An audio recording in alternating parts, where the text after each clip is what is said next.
Hello gamers! Thank you for joining us today. We're here with February 2023 Low Ink. My name is Toma. I'm gonna be one of your commentators on the mic here today for the first half of groups, and I got my great friend Saf with me. Saf, how are you doing today? Oh my gosh, Toma, I'm so excited to be here today and to be here with you, especially getting to be on the first couple rounds here of Low Ink February 2023. It is a beautiful day this Saturday to be watching some Splatoon matches, and man, oh man, am I excited to see what we got cooking here today with Pearlescence versus Poison Jam. I'm so excited too to see. We're going to be opening up on Tower Control Hagglefish Market. Tell me a little bit about this map, Saf. Oh my gosh, so Hagglefish Market, perfect flanking area for a frontliner, like for sure, but also just tower control can sometimes just be so dicey on this map depending on if you have a backline present or especially if you have a really aggressive frontline kind of leading the way and leading the tower to the designated checkpoints.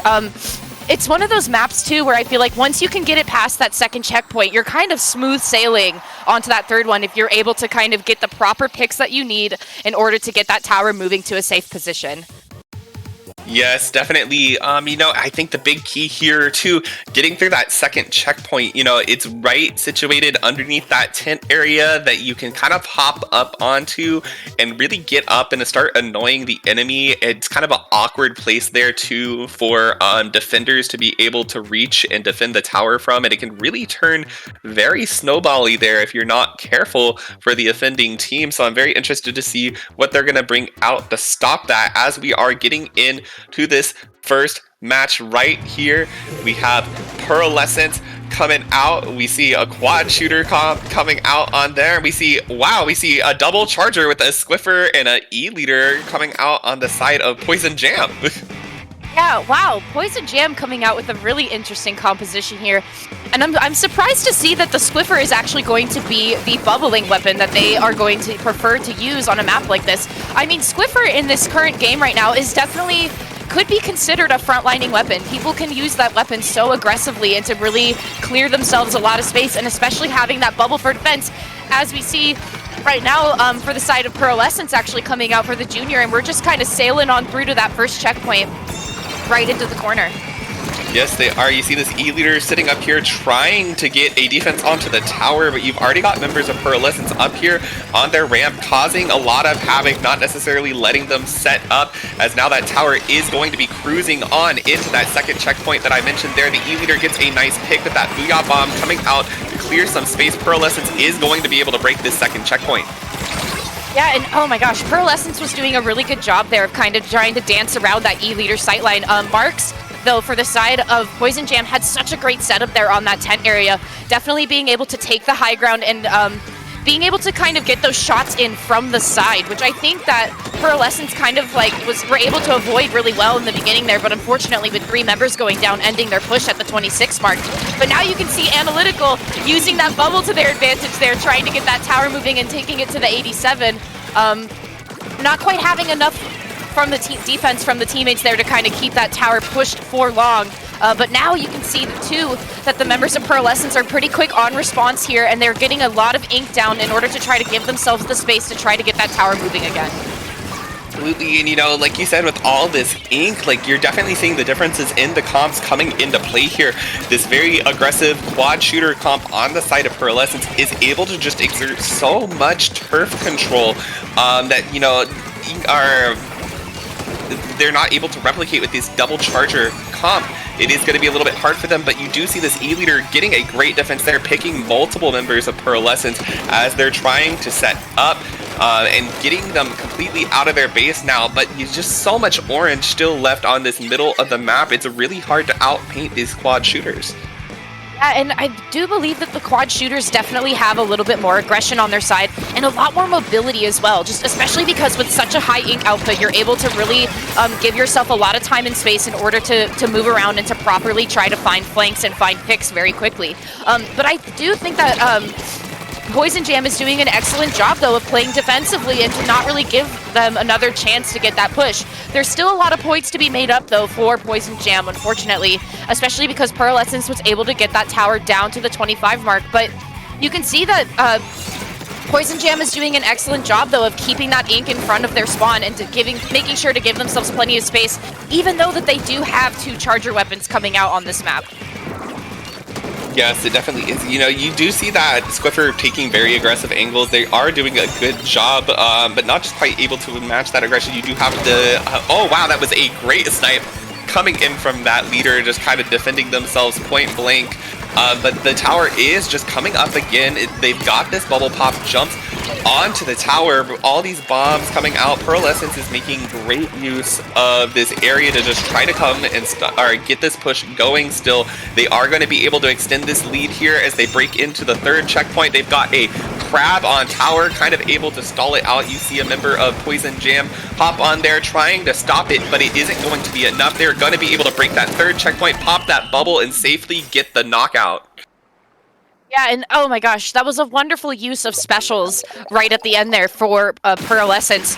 Not only popping that wave breaker and getting it on the tower while it was moving, so definitely clearing the having the mobility of the tower to use the wave breaker and clear the space around the tower, but then also being able to pop that bubble in the last 10 or so points to kind of provide them that coverage and preventing the members of Poison Jam to try to get onto that tower, which was just excellent to see. And you gotta wonder too, like, you can see, it's so amazing to me when you can see callouts happening live, and I feel that that was an instance where we got to see that callout happening live.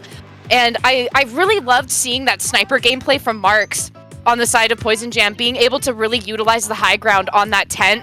And you could definitely tell the pressure coming in too, and getting such a really close pick there also in the last couple seconds of that game. You could definitely tell Marks was feeling the pressure, but they were able to get such a close range pick, and sometimes that can be really difficult to do with an E-leader.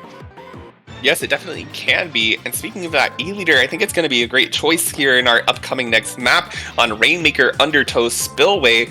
I am wondering if we're going to see a little bit of shift from Poison Jam. You know, I think the E-leader is a great pick here. It outranges. It's able to get safe picks onto the Rainmaker. But with that double charger comp, I do wonder if they're going to be able to have enough popping power. I wonder if they're going to be switching off that Squiffer for something else that may be able to aid pop a little bit better. What would you like to see in terms of comp changes coming out here? You know, I honestly think that the Squiffer, I'm not sure if maybe double charger would work, but I do still think the Squiffer would work, because as we saw in that last game, and you pointed it out so beautifully, the Squiffer was taking very good angles to try to get picks and to try to displace the members of Pearlescence, and I feel like they did that pretty effectively. And I feel like especially here in Undertow, there's so many little pillars and things to try to hide behind, and little nooks and crannies that you can try to kind of position yourself into where people can't really see you and you can peek out. So I'm curious to see if the Squiffer is actually going to make a reappearance back into this one, and especially also being able to have that point sensor in their pocket as well to try to get some eyes onto the opposing team. Yeah, definitely, for sure. It could be very helpful there for them, and we're going to be seeing what they're going to be bringing out now. Pearlescence still opting for an aggro cop, shifting off a double shoot or quad shooters, and we're actually going to see now a complete different change up from Poison Jam, opting for a lot more shooters here. But I mean, double T-Tech, dualies, Pro, really interesting. They've got 2 crabs on that side, but neither of them being splashed, which is, I think, a very interesting thing to see. Yeah, and one thing I really want to point out is that we had Marks and Analytical, our 2 charger weapons, switching on to close range shooter weapons. And that's something that intrigues me so much, is when you can really switch up your positioning on a team and go completely from being on a backline to a frontline and or support position. It's a really impressive thing to be able to flex weapons and to do it effectively. So I'm really curious to see how Poison Jam is going to kind of make that work for them. Yes, and speaking of that, you're going to see this beautiful flank coming out from that leader. You know, Poison Jam thought that they had a straightaway there all the way to the goal, but Pearlescence with that Viper was able to just take 3 of them out from behind, and now they're very quickly going to be running it to this left side. They don't get to extend their lead, but now, you know, they've gotten much further along. You know, that's going to be more points that now Poison Jam is going to have to be making up on their push, but you can already see members of Pearlescence up in their base that were trying to stop it. It looks like there is still one kind of hanging up there as Poison Jam does pick up this Rainmaker. This Wiper, again, just constantly kind of behind them, causing havoc. They able to pick off one before they go down, but now this Rainmaker kind of just trapped here in this awkward corner, getting the don't retreat. They need to find those picks to be able to move forward. Yeah, and I gotta hand it to the Wiper player being able to be so patient up on that top platform there, right next to that checkpoint. They really were waiting for the right moment to kind of surprise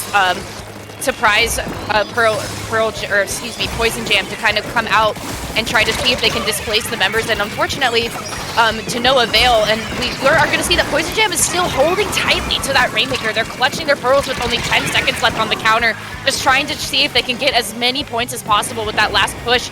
But now with 3 members down on the side of Poison Jam, Pearlescence is going to go ahead and pick up that Rainmaker and providing themselves so much space. You can see there's a lot of blue kind of coming out on that map as they're trying to push forward out from mid. But you can also see too that the members of Poison Jam are trying to get a good setup here to try to prevent them from going any further.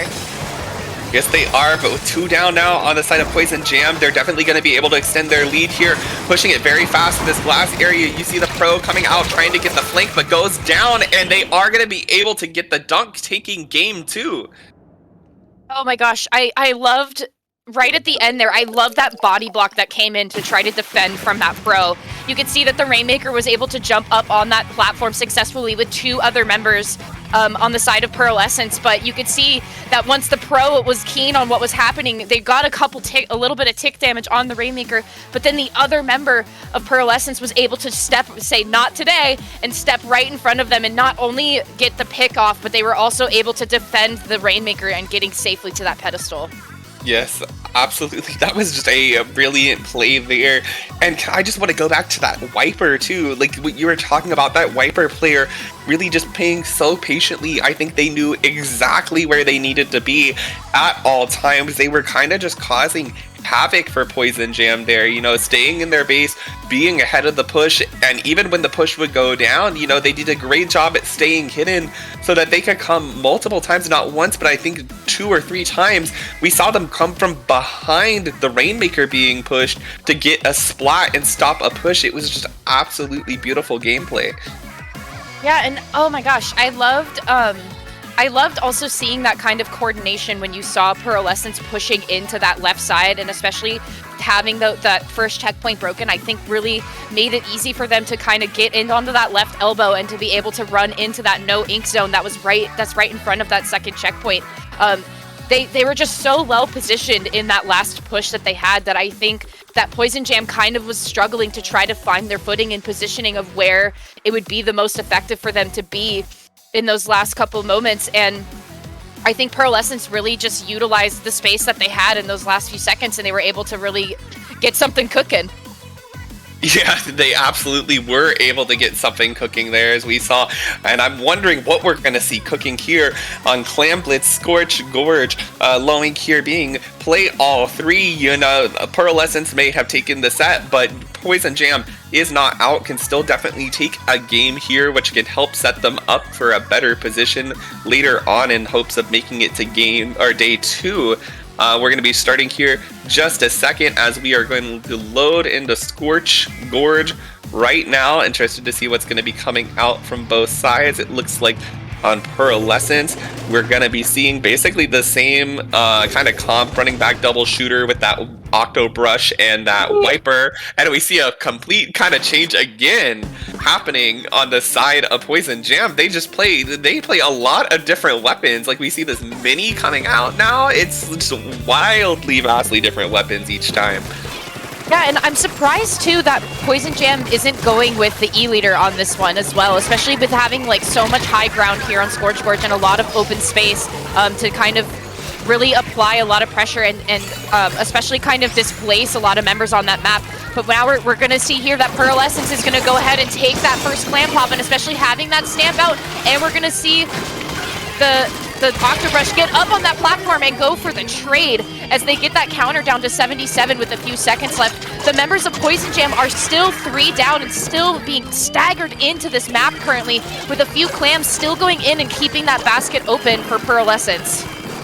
Yes, you see this Viper in here too, just doing a great job at holding Poison Jam back, which is exactly what Pearlescence needed there to continue that push. The combination of that Viper being the base and that Octobrush zip casting, they may have gotten the trade and went down, but it was able to keep Poison Jam out just long enough to create such a good push. And you already see another power clam coming back in here, the bubble to try to stop it, but the basket is going to be broken. You see the crab tank on the side, bombs coming in right now. Pearlescence is just not backing out of here. You see a jump, bombs coming in. It looks like they may be able to get a clam in, but no, they're going to back off here at 47 still.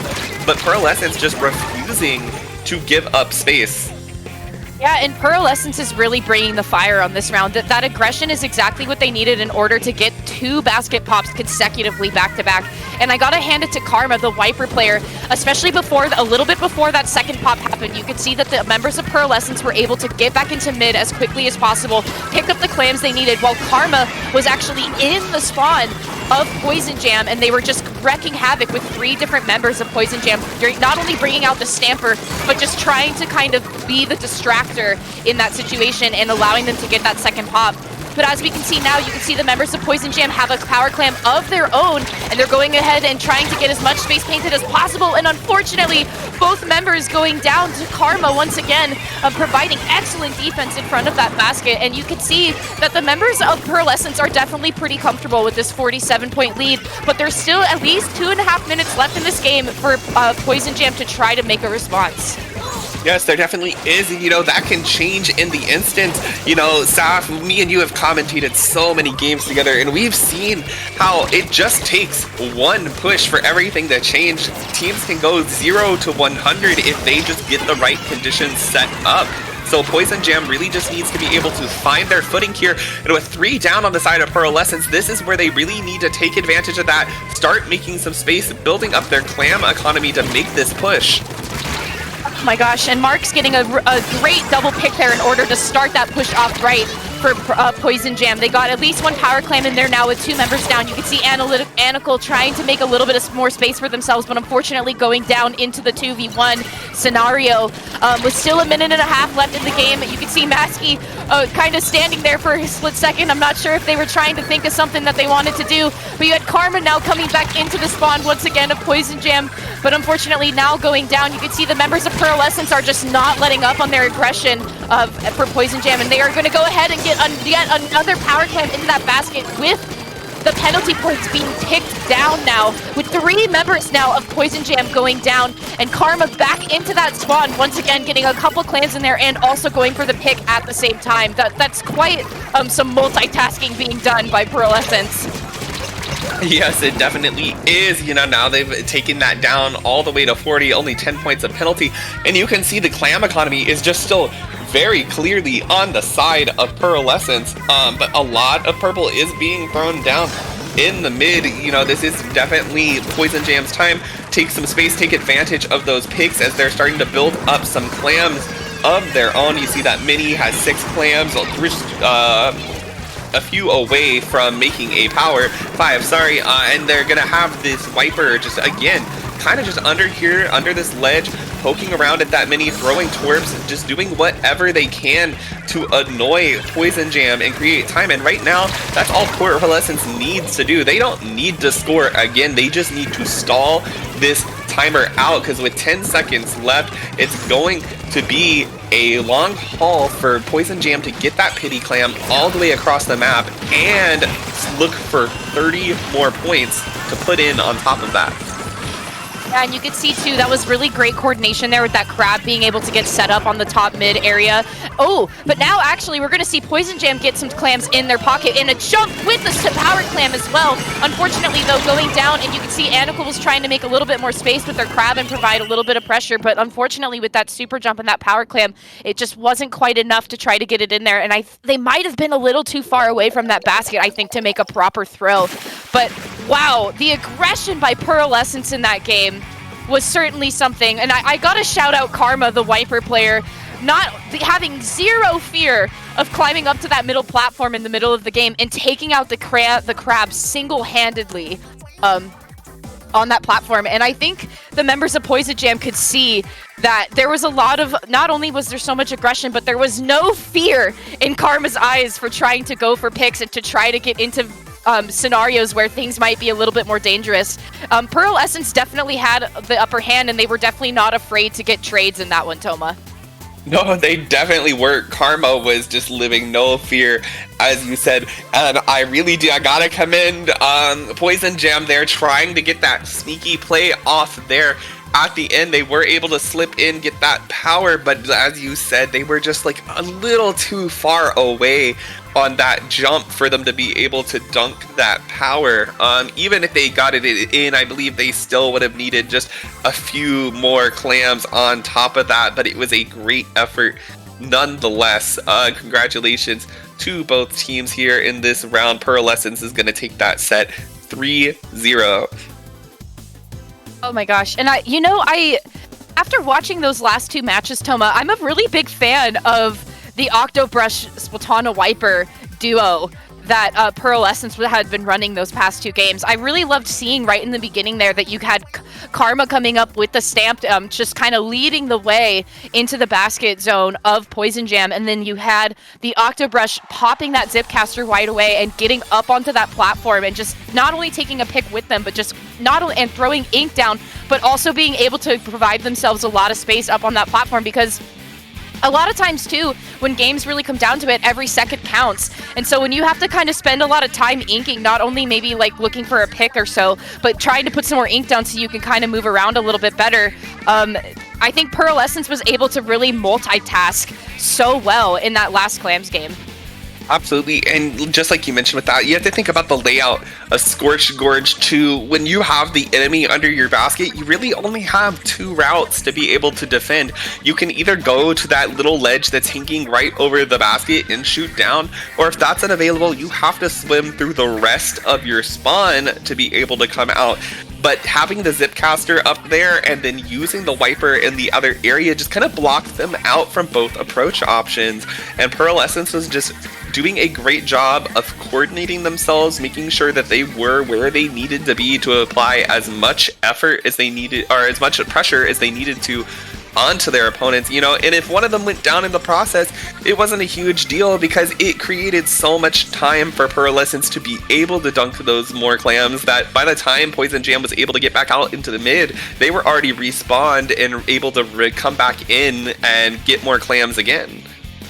And that's something too that, especially on that second push that Pearlescence was able to do, you could see that clam basket, not only the time was ticking down pretty quickly, but Karma was able to not only try to keep one of the members of Poison Jam away and kind of flicking at them, but then they also were able to get two clams into that basket to extend that timer just a little bit more for Pearlescence. And I feel sometimes in clams, like that's such an important thing to keep in mind there. You could see it actually on that replay that just came up on the stream.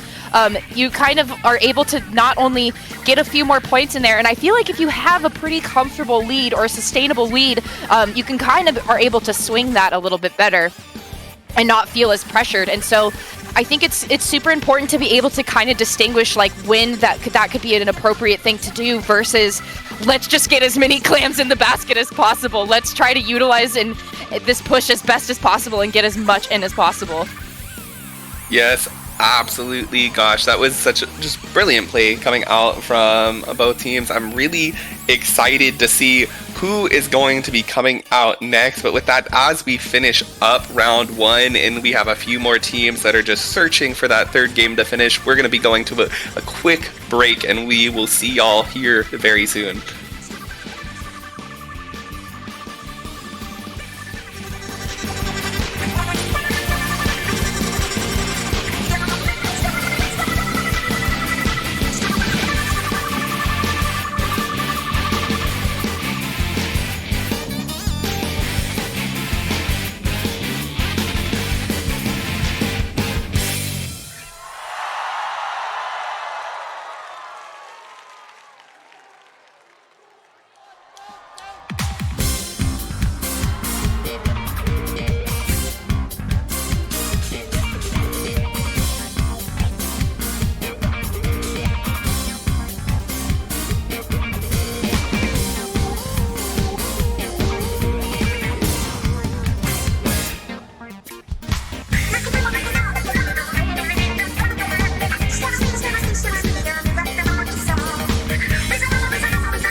All right, everybody, welcome on back to Swiss Round 2 for Low Ink, February 2023. I'm still your host, Saft, and I'm still here with Toma, and we're super excited to be going into this next match. Toma, are you feeling pretty good after that break that we just had?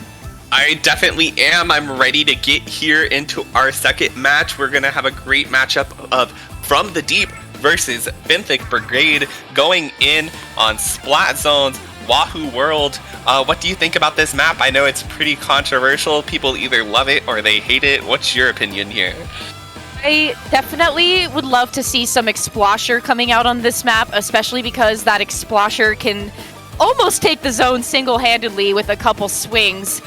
So I would really like to see that, and I would also like to see a lot of flanking gameplay as well, regardless of what weapon arsenal you bring to it. I feel that although Splat Zone's Wahoo World can kind of be take it or leave it for most people, I think it's really entertaining to get to watch people try to flank and try to get displacing the backline if there happens to be a backline present. Yes, definitely. You know, and you say Explo here. This is one of my favorite maps for Explo.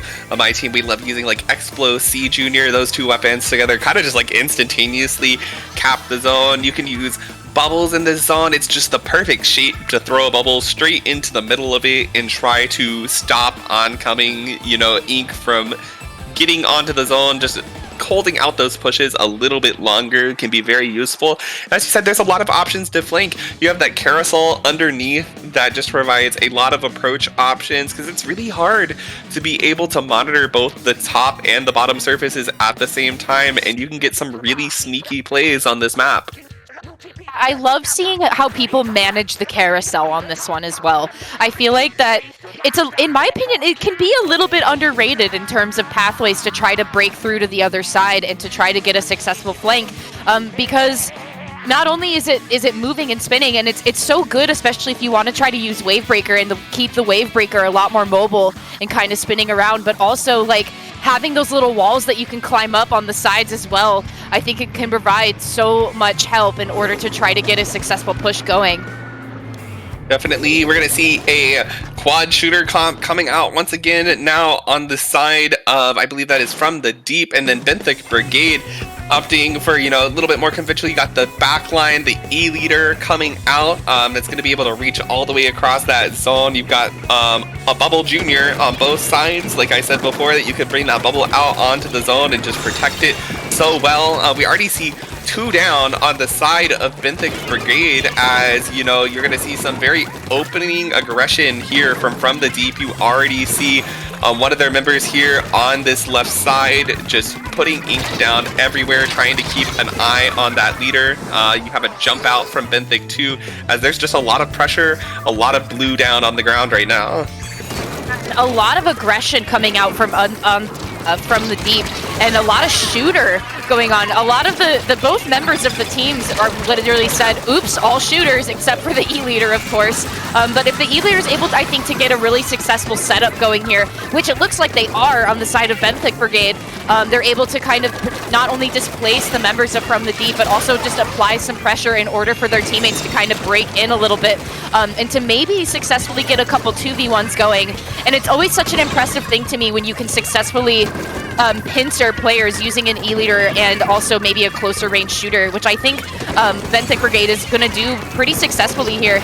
You can see now, though, that the members of From the Deep have a couple specials online. Clue is going to use that Trizuka as best as they can to try to clear some space, but From the Deep has a lot more ink power coming out, especially having one more shooter on their side, so they're definitely able to put down a lot more ink and have higher DPS than Benthic Brigade is going to coming out in this one. They definitely are, but you know, like as you said before, this leader can set up, you can try to lock them out. You've got the crab tank coming out, and it looks like they do maybe see the Splash that's over here trying to go for a flank. That Splash is able to wait out that crab tank, but does eventually go down. But it's just kind of a bloodbath here on the zone as you're trying to get picks left and right, and it looks like finally From the Deep is going to be able to take control of that zone back. You see the strikes now coming out onto the plat, trying to create some space for From the Deep to move forward. They're going to try to get that E-leader out of there, but are forced to back up just a little bit. They're going to continue to throw some bombs, but Benthic Brigade is not going to be giving up. They're going to pop that crap. You see 2 bubbles, you see these Zuka, lots of specials coming online. It is enough for Benthic Brigade to go ahead and get that cap. Yeah, and I loved that response time there of what was happening. You could see that the shot on the side of From the Deep, not only taking out that Trizuka and trying to displace the E-leader on that plat, but then the members of Benthic Brigade immediately responded with a bubble right in front of where that Trizuka was trying to take aim and take shots out of. But now you can see that 3 members of From the Deep are now on the respawn, and especially now with Benthic Brigade having no penalty left standing in their way, they're going to go ahead and just take that timer down as best as they can, trying to combat this Tri-Ink Strike. You have now Bubble coming out and also Tri-Ink Strike as well, taking them the lead and extending their lead still with 13 seconds left. And now with 3 members still down on From the Deep, these members are definitely pretty staggered coming back into this map. And wow, what a comeback to be had by Benthic Brigade. Yes, wow, that was incredible. And you kind of just see, once they were able to get those members out of there, they were able to get that E-leader set up, they were able to get a pick and just kind of keep From the Deep out. And that's what you have to do on a map like this. Whenever, you know, it's very lockout heavy here on Wahoo World. Once you've got the people out of zone, you've really got to push up, get them locked out. You didn't see too much of that going on earlier on into the game, but there it just all kind of fell in Benthic Brigade's lap. They were able to get the picks that they needed, they were able to move forward, and they just kept letting them come to them and picking them off as they approached so that they could hold that zone through all of that penalty. Very well played. Yeah, and I loved at the beginning there, Toma. It was kind of like Battle of the Flanks. In the beginning, you could see just shooters coming from left and right, ink flying from both sides of both colors, just everybody trying to like outflank the other, trying to top the other in flanking. And I thought that was hilarious to see because it's such a firefight happening in the middle, and especially with both of these comps being so close range and frontline heavy, it was just kind of crazy to see like 6 to 7 members at a time inside of that zone. Trying to like not only get ink down, but also trying to look for picks and to try to not only force members into 2v1s, but then you'd have another member making it a 2v2, and like it's always so entertaining to watch frontlines in a huge firefight like that. And I think both teams executed that so well. Yes, they definitely did. It's fun to see kind of like those firefights. You see all the trades coming back and forth. We're going to be loading into Ink Block tower control here, and it looks like we're going to be trading off that range on both sides, and we're going to be seeing pretty similar comps coming out here. You got the T-Tech on both sides, Tri-Slosher Splash on both sides. The only difference is it's just a V Junior, on one side and a Flingza on the other. So this is going to be a little bit, almost a mirror match coming out today.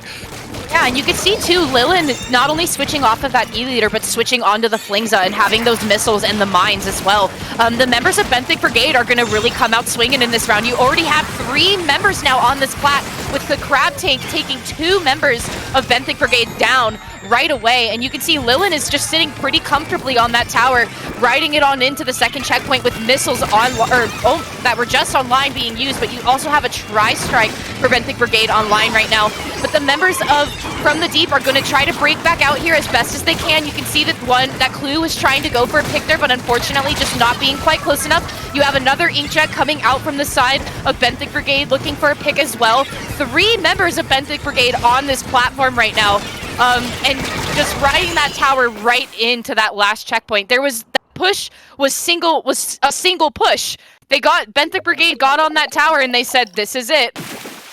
Wow, yeah, they certainly did just say that was it. They kind of speed ran that one. I think you just saw excellent special coordination coming out there. You saw they waited for the picks. You missiled them as they were coming back in. You had the Tri-Strikes coming out to counter that bubble, which was just kind of the one safe place on the flat for From the Deep. And then you followed it up with the Crab Tank just in front of the tower. There was just so much space being created that they weren't even able to ever get to that tower to contest it in the first place. Yeah, and especially when you had all 3 members of Benthic Brigade able to take that platform From the Deep so quickly, Lilin was able to really get comfortable on that tower and just hold missiles. So kind of it was like the 4th player was on that platform with the missiles coming out, even though Lilin was pushed back and kind of just staying on that tower with nobody really contesting them or defending them. And one thing too, Toma, I gotta point out, is that game lasted us a little bit more than a minute. So Benthic Brigade was able to not only take that tower right away, but they were able to rush the platform as quickly as possible and take that tower all the way to the checkpoint, like, mostly uncontested. Yes, and that's some aggression that can be really useful for them here, especially in Rainmaker Eeltail Alley, our next one, because, you know, what's more important than clearing out the space in front of the Rainmaker? You have to provide a safe path for it.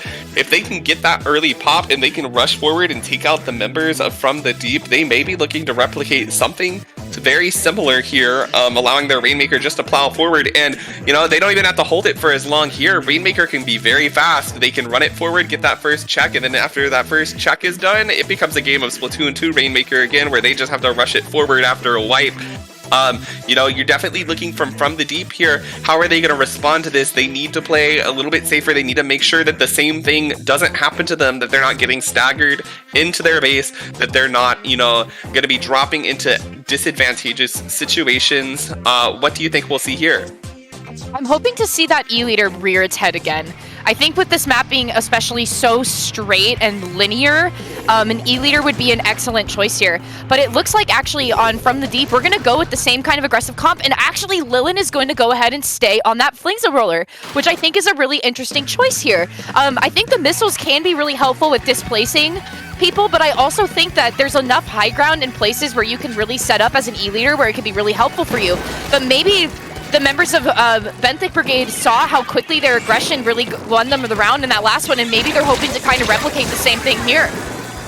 Yeah, I definitely think that is what they're going to hope for. If it's not broken, why fix it? There's the wipeout on the side of From the Deep. They're going to be able to very quickly go and take this first checkpoint with just 30 seconds into the match. Now here, if they can get this pop, they can clear a lot of space. It looks like they are going to be able to, and they're going to be pushing very quickly into the house of From the Deep. They're going to be opting to take it to this right path, giving them a little bit extra cover from all the specials coming out in a tri-strike, taking them out with just 9 counts left remaining. What a huge opening push with not even a minute into the game. Yeah, the special coordination there just went crazy, Toma. I mean, you had Tri-Strike coming out and not only creating a pathway for Lilin to kind of get that Rainmaker to where it needed to be, but you also had members of Benthic Brigade kind of spread out a little bit, not only inking the pathway, but also providing a lot of distraction against the members of From the Deep. But now From the Deep is going to have 3 members down as they're trying to come back into this map, and there's a lot of green on this map. There's a lot of ground to make up, and there's a lot of ground to cover here for From the Deep, which can be quite difficult to do, especially because they aren't quite getting the picks that they need in order to try to get themselves their own effective push. But now we're going to see a kind of similar push again from the side of Benthic Brigade. You have that Tri-Strike coming out, not only providing them some space, but also getting them a pathway to kind of ink up and get up to that platform successfully. You have the bubble, though, coming out on the side From the Deep, but just not quite being in front of that pedestal enough for Benthic Brigade to not dunk. No, we just saw unrelenting aggression from Benthic Brigade that was really the key to these 2 very quick just KOs. You saw them just go into From the Deep space and never really leaving. That was just incredible gameplay. You saw excellent coordination. They knew where to pop their specials, where to create space for that objective to move forward for. You know, and you saw it play out a little bit differently in each game. In tower control, they were, you know, a little bit more forward. They can create a lot of space in front of that tower. They can't control how fast it moved. Rainmaker sticking a little bit more with it, trying to provide paint, making sure that no one was able to slip past, because if your Rainmaker's feet get painted, you're gonna go down. Just very excellently played there. They knew exactly what they needed to do to win. That was, wow, 2 fast, incredible KOs for Benthic. Yeah, and you said it exactly too, Toma. I think the fact that the members of Benthic Brigade not only brought so much aggression in those 2 games, but also the fact in that Rainmaker game, there was always at least 1 or 2 members that were close to the spawn of From the Deep. They were always posted up and very, very close behind the spawn of From the Deep, and so they were always able to have members jumping in and getting back into the map as quickly as possible, to where From the Deep didn't really have a lot of time to not only get themselves set up, but I feel try to coordinate their specials and get it together like they wanted to. And just wow, like that first initial checkpoint pop too was just so effortlessly done, and they were able to not only get that checkpoint pop so quickly, but they were able to pick up the Rainmaker again. And this is the play I really love to see. One thing that I think is so unique about Tri-Strike is the fact that not only you can use it to clear the space that you need, but you can also use it to like paint a pathway up to where you need to go. And I think that that's kind of what was happening there on the side of Benthic Brigade. You could see that Lilin was kind of following the pathway that was provided by that Tri-Strike, and they were able to get it down to the 9 mark in that initial push. Yes, they definitely were, you know, and we're being a little bit behind looking at the stream right now, but, you know, you see a little bit of a replay of that tower control game as well, where they were just beautifully pushed up. Going back into this Rainmaker again, you just see all these excellently placed Tri-Strikes that were able to come out. You saw that bubble come out for defense, but it just wasn't enough. The aggression from Benthic Brigade was just unmatched. I think you saw from the deep trying to be able to replicate that with very similar comps, but they just weren't able to find the picks for it. And Benthic just they played so confidently, and you know, and it's kind of wild too seeing like the changes from the first match that we saw going into the second too. They played just so differently, and I think it's crazy how these players are able to just switch it up and go so aggressive like that. Yeah, and I was really surprised too that like we saw like a pretty successful comeback by Benthic Brigade in that first game, and especially with having an E-leader in their arsenal, and they were able to just switch it out right away for that Flingza, and they saw that like, hey, with such a quick wipeout up our sleeve going into this third game, I think that we should try to run it back and do the same thing again and see how that works. And it was so successful for them going into that third game, which it's just wonderful to see, and especially like once again having such a shooter heavy compositions coming out from both sides. And what I loved too is that we had 2 Inkjets, one for each team, that were able to come out into that last game there, which is just so fun in my opinion to see where Inkjet can fit into this current meta. Yes, definitely from those Tri-Sposters. I know you're such a Inkjet fan, so I'm sure that was absolutely great for you to see. We do have a little bit time until our next match. I wanted to know, do you have any favorites for winning Low Ink this time around? There's definitely a lot of good contenders coming out. I know the one for sure I'm definitely keeping my eyes on, Photic Zone. In January 2023, Low Ink, they went down to the champions to be determined 3-2 in semifinals and were able to take the 3rd place match. I definitely think they're a huge contender here for this Low Ink. What do you think? Are there any teams you want to keep your eye out? Any up-and-comers you think might do well this tournament? You know, one team that I'm really I've been really like keeping my eye at and looking at, and I know that you have as well, is definitely Marine Melody. I was able to had the opportunity to scrim Marine Melody a while ago, kind of in Splatoon 2, when they were kind of a newer team, and coming back into this 3rd game, they've improved so much, and they always make bracket. And so I'm really excited and happy to see how much progress that they were able to make, and especially from the first time that I got to play them. So definitely I'm excited to see where Marine Melody is going to kind of come out at the end of this one. And also, I really am curious to see where Rolling Squids is going to place in this one. I've got to see a lot of Rolling Squids happening in Friday Night Frenzy, and kind of like what they were able to bring to the table in Friday Night Frenzy for Splatoon 2. And so it's nice to see them coming back still into Splatoon 3 as well, and coming back into these tournaments too. So definitely for me, Rolling Squids and Marine Melody are on my radar. Yeah, I definitely agree with you. Rolling Squids, you know, a team I've definitely heard a lot about of. I'm not as personally experienced with. Marine Melody, on the other hand, one I'm much more familiar with. We saw them just last week on Swimmer Sync 99 doing a great job. You saw they were able to get the pickup on their player Ivy on their wiper now, just kind of creating a lot of chaos for them in their comps. I think a great pick for them. They've kind of transitioned off of, you know, backline comps now that they no longer have Looples with them, who's gone on to Sia. But it allows them now to run so much more aggressive comps, and I think it really suits their team well, and definitely a team that could be looked out for here in this tournament. I agree with you there. And actually, another team that I'm seeing in this roster here that I'm really interested in as of From the Ink Up last night is Refresh. Oh my goodness, I loved watching Refresh's gameplay last night on From the Ink Up Week 28. Them coming into that tournament and not only almost successfully taking their set, but I really loved seeing the Carbon gameplay that came out from them in a Clan Blitz match that happened last night. It's really interesting to me to see where Carbon kind of fits into this meta, because I feel that especially the Carbon Deco has such a unique kit with having that Trizuka in its pocket.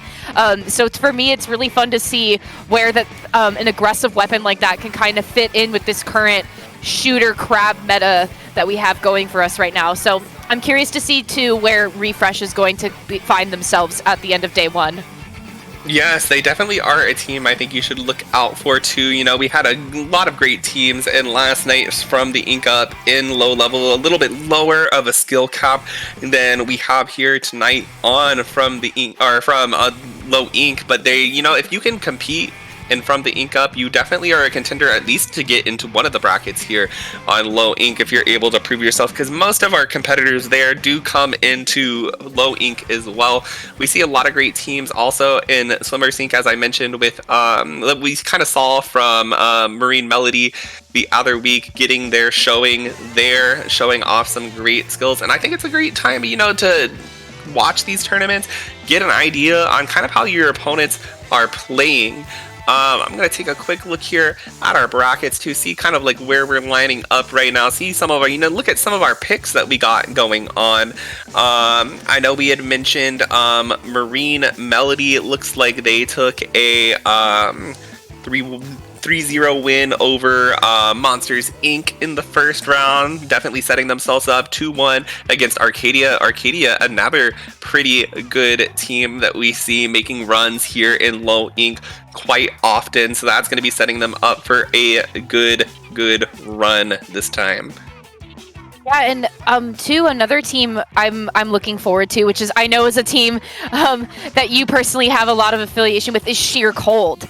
Sheer Cold not really finding what they needed in their first round, but coming out and winning their second round as well. And I love seeing what Sheer Cold brings to the table, and especially having Star on their team kind of like leading and guiding them to being undivved as well, not having a division, but being able to come into all these other tournaments and trying to guide the team into success and seeing where they can place as well. So Sheer Cold is also on my radar for this tournament today. Sheer Cold, absolutely a great pick there. You know, they also got Twig, who they were able to pick up from Shark Reef, a very skilled shot player who's just got a lot of aggression to them, able to get in, get the kills that matter, really helps that team out a lot. We see them making a lot of runs in SAC, showing off great performances there. I definitely think that they're a contender to make bracket top 32 this time as well. Yeah, absolutely. I really like seeing a lot of these names coming out into these brackets today, and it's like you said before, like you can see a lot of these teams coming into here that were also maybe playing in SAC or playing in From the Ink Up or in SOS. It's fun to see where teams recognizing teams playing in those other tournaments coming into Low Ink today, and trying to find their footing and see where they can make it into day two. Yes, absolutely. I agree with that. Like 100%, you know, and now we're going to see, you see Benthic Brigade, who we just saw they won their first set as well. They're definitely on the way, you know, probably just need at least one more win to guarantee themselves at least into day two, but I definitely think we'll see them potentially as an alpha bracket contender. Let's look at these other groups. You got Group A here. We got, you know, Banana Split is a pretty good team. Pearlescence now coming out. They've also got 2-0 now after this last round coming out. Group C, Refresh, as you said before, now sitting at second place currently. You got Surf and Turf. Surf and Turf is another great team that I recognize, definitely a good contender to go into first voting zone. Also 2-0 right now. Neon Palm Tree, another great. They're sitting at 1-1, still can make bracket there with that. I think that they're a great contender as well. And in the final, Heaven's Reflection, I totally forgot about them. They are a great team. I think they have a great setup. Black Komodo as well. Just some of the names that I'm looking through right now that are definitely sticking out to me as good contenders today. Yeah, and oh my gosh, another team that I recognize that I'm happy to see is Tax Fraud. Tax Fraud's been around for a long time, since Splatoon 2 low ink era, and not quite winning their first round in groups, but getting a really successful win on their second round against the Cord. And like I said, Tax Fraud's been around for a little while now, and the fact that they're still playing in low ink is really cool to see. So I'm curious to know if they are going to place in bracket for day 2.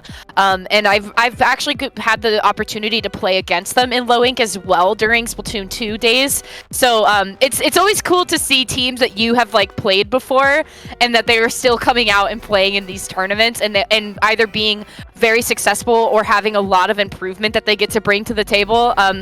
It's always just like wonderful to see that people are still involved. Yeah, no, for sure. Usually I would be one that is actually on the competitor side. My team, unfortunately, not able to compete this month in low ink due to some scheduling issues. But, I see so many teams here today that we fought before in previous low inks, and teams that I'm just experienced, from Lullaby as well, from kind of like my skill range. I'm sitting around at a Div 8 team. We take between anywhere Div 8 to 6 scrim. So a lot of these teams are very familiar to me, and it's great to see them coming out, great to see how they're doing, and wishing them just the best of luck today. Yeah, totally. It's really neat to see too that there's teams that are coming out that are playing in Lullaby and have been involved in Lullaby and committed to it and still coming out and playing in low ink today. I definitely think it's one of those things where you could treat it like a scrim for Lullaby, or vice versa. You could treat your placings in Lullaby as a scrim for low ink. It's kind of a little bit of both depending on like who's in your group and what division that you're a part of, but it's always fun to see how involved people can get in the competitive scene and how committed that they want to be to try to getting better and to finding themselves into that top slot into alpha bracket. Yes, absolutely. I totally agree with you there, especially Lullaby, great place to pick up, find some good buddies to scrim. I know that we made some great friends this season with a lot of the other Div 8 teams, like I gotta shout out, some of these teams like, Ink Black, Sparkling Sea, a lot of teams that we see compete regularly in low ink as well as other low ink tournaments. So you see like Squid Sushi, with our good friends Pinky and Weef, who we sometimes share the mic with, and just getting scrims from both Lullaby, from low ink. If you go 2-1 in a set or 1-2 in a set in low ink, it's a great opportunity to reach out to those teams and say like, hey, we had some pretty good fights here today. I think we should, set up some scrims with each other in the future. And it's a great just opportunity to practice, to network with other teams, and build some connections in the community. I completely agree with you there. It's super important to be able to not only have the courage to reach out after games, even if maybe the game didn't quite go into your favor, but being able to have the courage to be exactly what you said. Hey, had some really good fights there. We really like playing with you. Let's set up a scrim sometime. And especially like low ink is a perfect opportunity for that, because your pool of teams is so large and vast. And so even if there's teams that you haven't played before and you recognize their names, you could still take the opportunity to reach out and to try to set something up with them. And I feel that most teams are pretty receptive to that when you want to reach out and try to set something up with them. So. Oh yeah, absolutely. Every team I've reached out to from a low ink has been nothing but nice. Everybody's here with the aim to improve. Everybody's wanting, everybody wants to reach one day that coveted grand finals in low ink, and everybody's willing to work with each other to practice and get there, and I think that's one of the great things here about low level and about just the community that participates here in low ink. It's not possible without the work from everybody here. We have 161 teams signed up for February 2023 low ink. That's just an incredible amount of people, and it's not possible without teams wanting to work together, wanting to get better, wanting to practice with each other. Yeah, absolutely. It takes a lot from both sides, and especially you have the folks on the back end not only organizing, seating, communicating with each other in different staffing chats, looking at help desks to help people out, but it takes so much on the back end as well in order to put on such a great event for teams to come out and like shine and try to show their skill and prove themselves here. So it's almost like a networking opportunity being provided on both ends too. Oh, absolutely. I think both me and you, being commentators, we get to see the hard work that these TOs put into these tournaments. You know, blood, sweat, and tears that they put into making sure this stuff runs. TO, you know, myself, and I know that it's so much work to put together these tournaments, especially when you have as many as Low Ink does. It's not, you know, something simple. You don't just set this up the night before and just hope it runs well. It is a lot of work. So huge shout out to all of our wonderful TOs who have made this tournament possible today. Definitely. And shout out to, like you said, shout out to the teams that like come on in and participate and commit to trying to get into these rounds and to try to prove themselves and get the wins that they need in order to place into day 2. It's not an easy thing to try to participate in a tournament for multiple hours. Like, it does take some time and it does take some commitment to try to do and a lot of focus. And so it's a huge shout out and thank you to both sides to providing this really fun space for us to get to be here today, and especially for both things. You and I both get to be here today because of both of those sides, and so it just brings a smile to my face, Toma. It just makes me so happy to get to sit here and chit chat with you, and also get to talk about all these teams that we get to watch play today.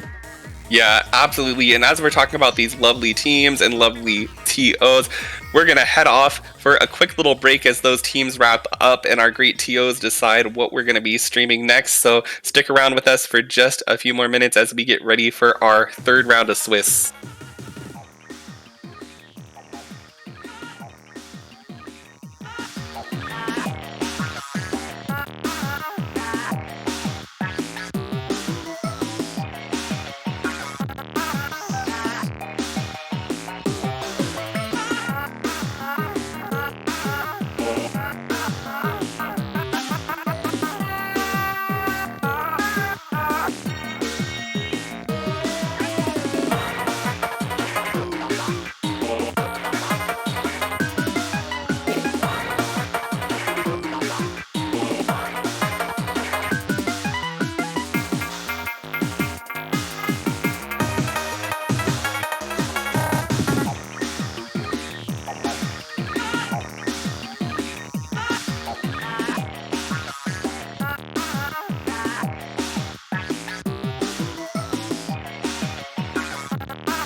Hello everybody, welcome back. We're gearing up for round 3 of Swiss here at Low Ink. It's me again, Toma, on mic with Saf. We have C Drive versus 69 Supa coming up for this matchup. It's going to be starting off on Clan Blitz Hagglefish Market. What do you think of this map, Saf? First things first, I wrote down C Drive in my journal as C-Drive, and I really prefer the way that they wrote it down. It's funny, and it's good, and I like it. But going into the first round, what am I looking forward to seeing? Well, Clan Blitz on Hagglefish, man. I mean, I love the aggression that can come out on this map. I love that there's multiple points of entry into the basket on this map. And I think it's really interesting because a lot of times when you have everybody up on one side and you're trying to make a successful push, a lot of times people push that little like switchback ramp that's in front of the basket, and sometimes I feel like that can be really like scary and detrimental to do, but people always do it so successfully, and you're able to kind of squid through the railing kind of on the lower end of that ramp. And so it's always interesting to see how special coordination can come out when you're trying to make a successful push. Yeah, and you know, speaking of special coordination, one of the things I love to see on this map, you have that paintable wall that goes up to the snipe area, and it's just a great opportunity if you have somebody pushing up that ramp to be able to go there and like pop a crab and shoot into the backs of anybody who's trying to defend the push there. It's a great opportunity for flanks and just providing a lot of pressure onto the team if they're not watching it. Yeah, absolutely. I'm really curious to know kind of like what maybe backline we're going to see that's going to try to position themselves up there. And oh my gosh, the first bow of the day that we are seeing here, Toma. And yes, the first Hydra of the day. Oh my gosh, and I love seeing a double Splatling composition coming down for 69 Supa. I sure love to see it too, and you know how I love my bows. I am a bow main myself, so I'm so excited to see this bow on the side of C Drive. I think it's a great pick on Hagglefish Market. It's able to kind of shoot an arc over those walls on the mid and provide pressure that, you know, like E-Leader wouldn't be able to reach. You can't get a shot behind a wall. It only paints a straight line. You're going to see this machine fight off happening here. They do go down, as we like to say, you know, Sab, Clam Blitz kind of, it starts being team deathmatch until you can get those clams to push, and that's definitely what you're seeing in mid. You're seeing these Zukas pop specials coming out. They're just trying to find these picks right now so that they can gain map control and start finding those clams for their push. Yeah, and having three members down a little bit earlier on the side of C Drive, 69 was a little bit hesitant to try to utilize that push there. But now you can see that there's three members down on the side of 69 with a delayed wipe happening. All the members of C Drive have clams in their arsenal, and they're going to go ahead and throw them up there, up to 49, and they're going to get that clam pop right away. Down to the 74. They still have a couple clams in their pocket to try to see if they can keep this basket open for a little bit longer. Now with one member being down on the side of C Drive, a short-lived push, but still an aggressive one at that. As you said, C Drive was able to utilize a delayed wipe for themselves in order to try to get that first clam in the basket. And now we can see too, we have the Zipcaster coming out. They are kind of being pretty relentless with this aggression that they have going. Not only doing a Booyah Bomb to try to clear the space for Supa, but a follow-up Booyah Bomb by C Drive getting 2 picks there. Yep, and you see that Tri-Stringer was back there collecting clams while the rest of their team was in base, just kind of keeping 69 Supa locked down. And once they had those clams, they were able to just super jump in and dunk that. And you just see this continuing aggression here. You're just seeing a staggered wipe coming out time and time again. 69 Supa really struggling right now to find their footing. Yeah, and oh my gosh, 49er there was just camping out in that spawn of 69 Supa for a while there. They were able to really utilize the little bit of ink that they had and provide quite a bit of distraction and quite a bit of tick damage onto the members of 69 Supa every time that they would come out of the spawn, and just really doing an excellent job of keeping them held back. And they were able to get a second power clam in there and extend their lead down to that 55. And I mean, C Drive is doing a wonderful job of keeping their clam economy all together in this one as well. And they're really providing themselves a lot of space too in the back mid. And you can see here Endbound now getting another killer whale and able to try to push one of the members and divide the members of 69 Supa and able to kind of displace them a little bit and displace their push.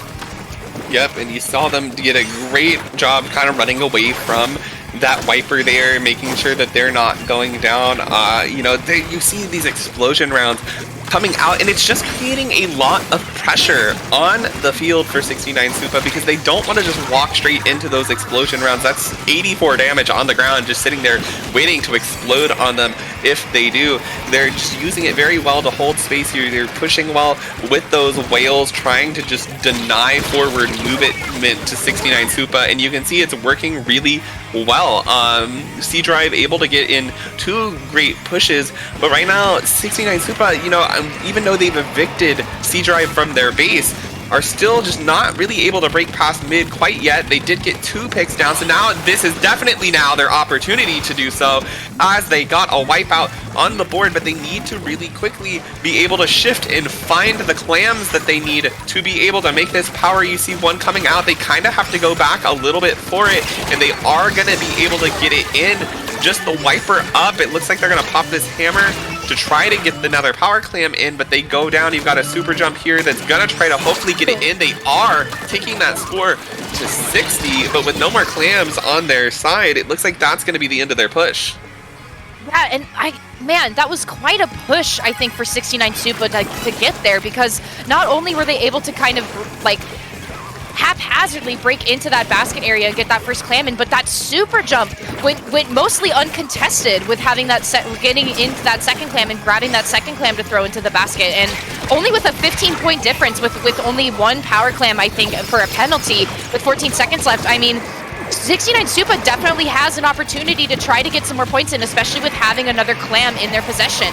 But now with C Drive being mostly pushed up and on the response, only with two members down now trying to hold down the fort in mid, it's going to be interesting to see if 69 Supa can try to make a play here to get themselves more ground.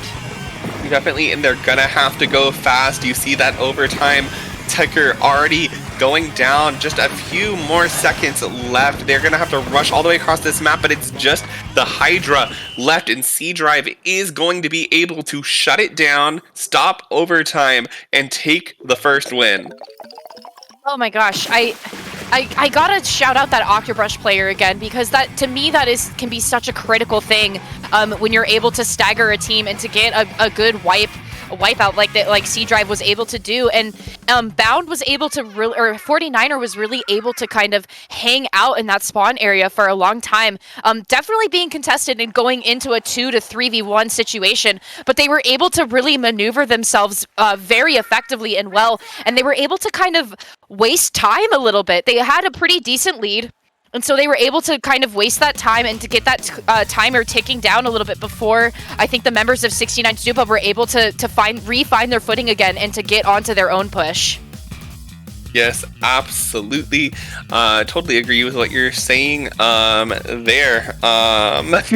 And we're going to be kind of interested to see if the same kind of comp is going to come out here on the Splat Zones. Mako Mart, definitely another kind of fan favorite map. I think Hagglefish is one of those as well. I'm interested to see if we're going to see a shift off a backline or if we're going to stick with that tri-stringer, which worked very well for them. I think it could work really well here too. You can provide pressure to the plats, you know, use that whale to flush people out from zone, and of course tri-stringer paints a lot better after its buff that happened at the beginning of chill season. Yeah, I'm curious to see that as well, if Tri-Stringer is going to come back into this one too. I think that Bound was doing a really great job of not only providing ink, but providing a lot of displacement for C Drive as well. Like, we saw kind of in an earlier play of that game that 69 Supa was able to come in and respond together. There was 3 members kind of in that tent area ready to push back down into mid, and then as soon as Bound was able to launch that killer whale, you could see that the members had to split apart in order to split those rays apart, and so they weren't all just kind of in a group together waiting to be taken out. And so I think the displacement tactic, it works really well for C Drive here. Yes, definitely. And another weapon that could potentially come out that I would love to see that's great at displacement is Explosher. Also just a painting beast. Really great in Mako Mart, able to just kind of put paint down on the zone, provide a lot of chit damage, or get people out of areas with rain. Could be another great pickup that we could potentially see on either side as we're going now into Mako Mart. It looks like we are going to see the return of the Tri-Stringer coming out, and we're going to see also double Splatling return, but we're going to see a Nautilus this time. And a Hydra is a really interesting pick, in my opinion, for Splat Zones. Personally, as someone that borderline one-tricks Hydra in this game, it's definitely the one weapon for Splat Zones that I tend to avoid and switch over to Explosher. So I'm curious to see right off the bat what's going to be utilized with this Hydra. But as we can see here, C Drive is coming out with aggression right away. They were able to get 3 people down pretty early on into the game and take a lot of space and zone for themselves. And for 30 seconds, or a little bit less than 30 seconds into this game, and we're already down to the 60-point mark. Yes, absolutely. C Drive doing a great job here, holding control, showing aggression. You see the shot on the side of 69 Sub trying their best to break into that zone, but is ejected by C Drive. 2 down now on the side of 69 Sub, but they're struggling right now to find their foothold. You've got this Booyah Bomb that's going to come in, try to clear some space. They really need to push up with it. It looks like the Nautilus is planning on doing it, but they are just noticed by C Drive, who's doing a great job of watching these entries. And with just the Hydra up, it doesn't look like that's going to be enough for them to stop this zone, as C Drive 0 to 100s this game. Yeah, quite an early lockout for C Drive happening against 69 Supa there. They were able to get that initial soft wipe pretty early on into that game, and I think it was just snowballing from there. You could tell that the members of 69 Zupa were trying to kind of find their footing and get back into mid as quickly as possible. You had the Nautilus going down into mid and going for that trade. You had the Hydra trying to kind of set up in that back area on those boxes and provide a little bit of ink and space in the front, but I think that the inking power that C-Drive was able to bring into that match, there was no contest there, I think, for 69 Zupa to try to find their foothold. No, absolutely. I think you said it well. As somebody who mains Splatlings in Splatoon 2, Hydra can just be such a rough pick in zones. It doesn't quite paint enough, and it does. When your team goes down, you can't really hold a lot of space. I definitely agree with you. Like you said, Explo, I was hoping to see it come out. It didn't, but I think it's a great pick in zones and just provides a lot of pressure there. And I think that is just kind of what 69 Zupa lacked there. They were doing a good job with aggression. They were trying to get their picks, but I think ultimately they just kind of lacked the paint to be able to do so. Yeah, I totally agree with you there. And I think too, having that I was really impressed with that Tri-Stringer gameplay as well. And what we could see overhead kind of near the tail end of that game is as soon as that Ink Storm came out from the Nautilus and there was a little bit of ink coverage coming back in from 69 Zupa, that Tri-Stringer was really quick on responding to that ink coverage. You could just see them posted up on that stack, and they were just constantly just hitting that trigger button over and over and over again, just trying to get as much ink out as possible to cover it up. And 69 Zupa wasn't able to take that zone out of possession for very long, or even take it into their own possession during that game. And I think just the amount of ink coverage and DPS that C-Drive was able to output on that game was definitely in their favor and got them the win, the KO win.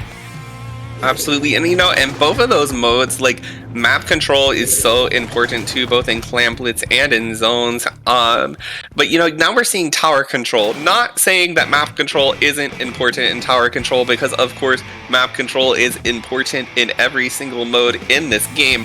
But it's maybe a mode where 69 Zupa may be able to find a little bit more of a foothold if they can get this Hydra onto that tower, set up in a good position just to kind of look down on to their enemies. It may put them in a little bit more comfortable of a place. As you see now, like, you got that Hydra up there, they're able to get a pick. They do go down to that machine. If they had their teammates there, maybe would have been able to hold on a little bit longer. Just the shot left alive on 69 Zupa. They tried to retreat out, but are picked. But now it's going to be C-Drive once again taking control of this objective. And you could see too that brush for C-Drive is just maintaining their mobility so well, just checking those flanks left and right, and especially having another player kind of sharking against that middle tower there on their side. They were kind of not only looking out there, but the brush was kind of supporting them in that way to try to look out for flanks. But you can see now that 69 Zupa is going to go ahead and try to launch a bubble and try to move the members of C-Drive out a little bit of their spawning area. And the machine now getting a really nice pick there up from that platform. And the one thing too, C-Drive is definitely not afraid to be going in for trades. Not only going in for picks that they may or may not win, but they're not afraid to try to get trades as well. And I think this is really good here for 69 Splat, trying to go against and contest this bow player, because I think that if the bow player goes relatively uncontested, it can be a really huge problem for 69 Zupa. Yes, it can. And kind of as you're saying about these trades and not being afraid, you see that Octobrush is zip casting into the base of 69 Zupa. And, they don't go down there, but even if they did, it wouldn't have been a huge deal because they're buying so much time for their team. They're going to be able to clear this second checkpoint. They're just here kind of distracting the enemy team from being able to focus on objective, because you're not going to be able to fire at the tower if you've got to deal with the brush that's currently in your face. And what just a mini Splatling up now on the side, they go down. It's going to be a wipeout as this tower is now rushing towards the final point, and we get the KO again for C-Drive. Yeah, and I loved seeing that special coordination coming out from C-Drive at the end there. Not only did you have the members of 69 Zupa on the respawn coming out of there, but you also had that Booyah Bomb not only looking for a couple of picks as they're coming out on respawn, but then you also had the Killer Whale coming out as well. So not only so much space being covered at once, but so much displacement happening as soon as the members of 69 Zupa were coming out of spawn. man, you can just wonder what's going on in that voice chat right now. Once again, you're seeing these callouts actually happen in real time, and you can especially see it there happening with C-Drive. Yes, absolutely. A brilliant set played there by C-Drive as they're going to take that set 3-0. That is just, wow, that was incredible gameplay there. As you talked a lot, I loved the play from that Octobrush, just unafraid to plow into the enemy team, sometimes getting trades, sometimes not, sometimes they get the kill, sometimes they go down. It didn't really matter. If they got the picks, great, that's less people on the enemy team. But even when they did go down, they just bought so much time for the objective to score. It was just an incredible play there, and C-Drive knew exactly what they needed to do, where the pressure needed to be to pull off that 3-0 sweep. Yeah, and I think too, it kind of seemed like the Octobrush was experimenting a little bit originally in that Clams game as well, trying to see, how close can I get, how much can I kind of work with and cook with here, being into the spawn of 69 Supa, and how much am I able to do? And I think that Clams game kind of showed them, like, hey, you know what? This team might maybe struggle with a little bit of aggression, and especially if I'm kind of in their face and being able to provide a lot of distraction, then we can actually maybe be a little bit more successful here. And I think that they executed that so well with 2 back-to-back lockout games, and especially seeing it in that tower control game. As you pointed out earlier, it was that having that Zipcaster in their pocket, they were able to zoom into the spawn of 69 Zupa and take 2 picks as they were just piecing out of there when the special ended. So the aggression that C-Drive was able to bring was just phenomenal. Absolutely, and I'm sure that's going to serve them very well going into the second half of Swiss groups today. And speaking of that, that is going to do it for me and Saf today for our time on mic. Thanks again to IPL for having us on today. Once again, I'm Toma. You can find me at Crest of Gautier on Twitter, or ttoma_ here on Twitch. Where can the good people find you, Saf? You can find me on Twitter at @Safiraya. That's 2 P's, 2 A's on Twitter, Safiraya. And you could also find me here on Twitch, twitch.tv/Safiraya, if you so choose to come and maybe hang out in a stream sometime and or want to talk or chat with me in chat. Toma, it was a pleasure and a joy as always to get to share this mic with you today. And thank you to the staff members of IPL for allowing us to have this experience and hang out here with all of you today. Absolutely, and hang tight, we are going to go to a short break before we start off round 4 of Swiss with our new commentators. Thank you once again, and we will see y'all soon.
Hello, everyone, and welcome back to Low Ink for the month of February 2023. I am NM, one of your new co-commentators here, joined by Riley, as we're starting to lead into Swiss Round 4, of course, being KSU Purple Cats versus the Arrows of Water. KSU is pretty sure Div 7, and Arrows of Water is like Div 10. Also, why are we talking about Dance Central 3? What did I miss? Everything, apparently. But yes, hello. Definitely excited to see these two teams, kind of presumably newer teams, definitely kind of on the lower end of the div spectrum. But then again, what is a Ludi div anyway? Definitely excited to see these two teams play. We'll be going to Rainmaker on Sturgeon Shipyard for the first match here. This one, as I've experienced, it is just like you got to pick left or you pick right. You got to pick one. You got to commit to it. If you're like flip flopping back and forth, you're gonna really have a hard time here. You got to commit to one path. When you do, you got to make sure that path is situated and nobody's going to be picking you off. Certainly, left is definitely it's definitely a more high risk, high reward route, but there's so much that can go wrong if you take it top left. You could miss the jump, you could fall off, just there's a lot. But again, it's a very difficult spot to defend. I'm definitely excited to see. I'm interested to see how these teams go about playing this one here. Nearly everybody's readied up. Yeah, left route, it's just like you got to make sure that your push is really strong or else you are going to have a hard time, especially after that first checkpoint. Middle path, it's more easier, like a little bit, but you're fighting an uphill battle there, and after that first checkpoint, it's really hard too. If you're able to make it past the first checkpoint and have a good amount of points after that, you pretty much got the win. Communication error, baby! Let's go! Let's go! Splatoon 3, everybody. But in all seriousness, though, as some have mentioned, the fact that the sponge no longer exists definitely kind of hurts because you don't really have kind of the fast way up anymore. Now, granted, the sponge coexisting with checkpoint would be kind of awkward, but it still would be nice. Yeah. We're also like talking about like predictions on how this is gonna like be impacted during the fresh season because, as some people may know, I was a Tacticooler guy. I'm gonna get my title back again. I wrote a 7-page essay on that special. 7 pages, and I felt limited at 7 pages for a cooler special.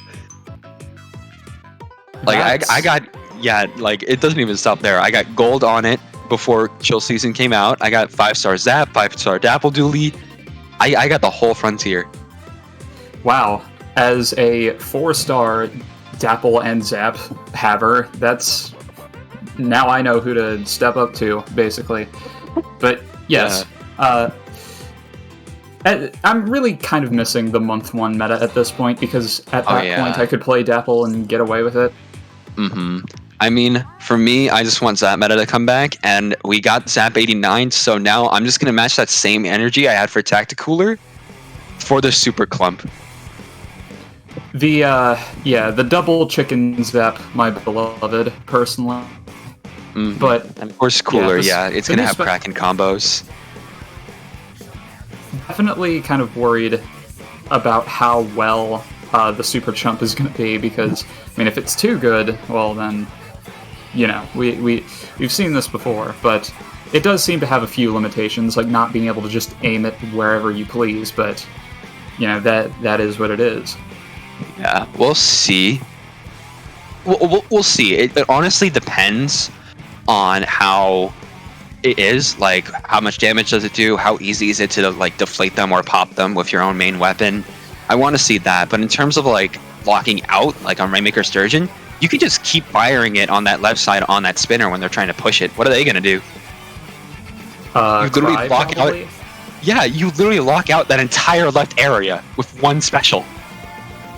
Now, personally, like I wouldn't be surprised if this turned out to not be the case, but I'm sort of expecting that the things will have like 100 HP. I think that just kind of makes sense. Which, At the same time, it's kind of unfortunate because it's another way that the shooter bias is kind of imminent, or evident rather, because other weapons can't really fight that quite as hard. Dynamo maybe could if you get lucky with positioning, but regardless, we're in the game now. We see an undercover Brella on the side of Arrows of Water, and the double T-Tech for KSU Purple, fittingly enough, sporting the purple.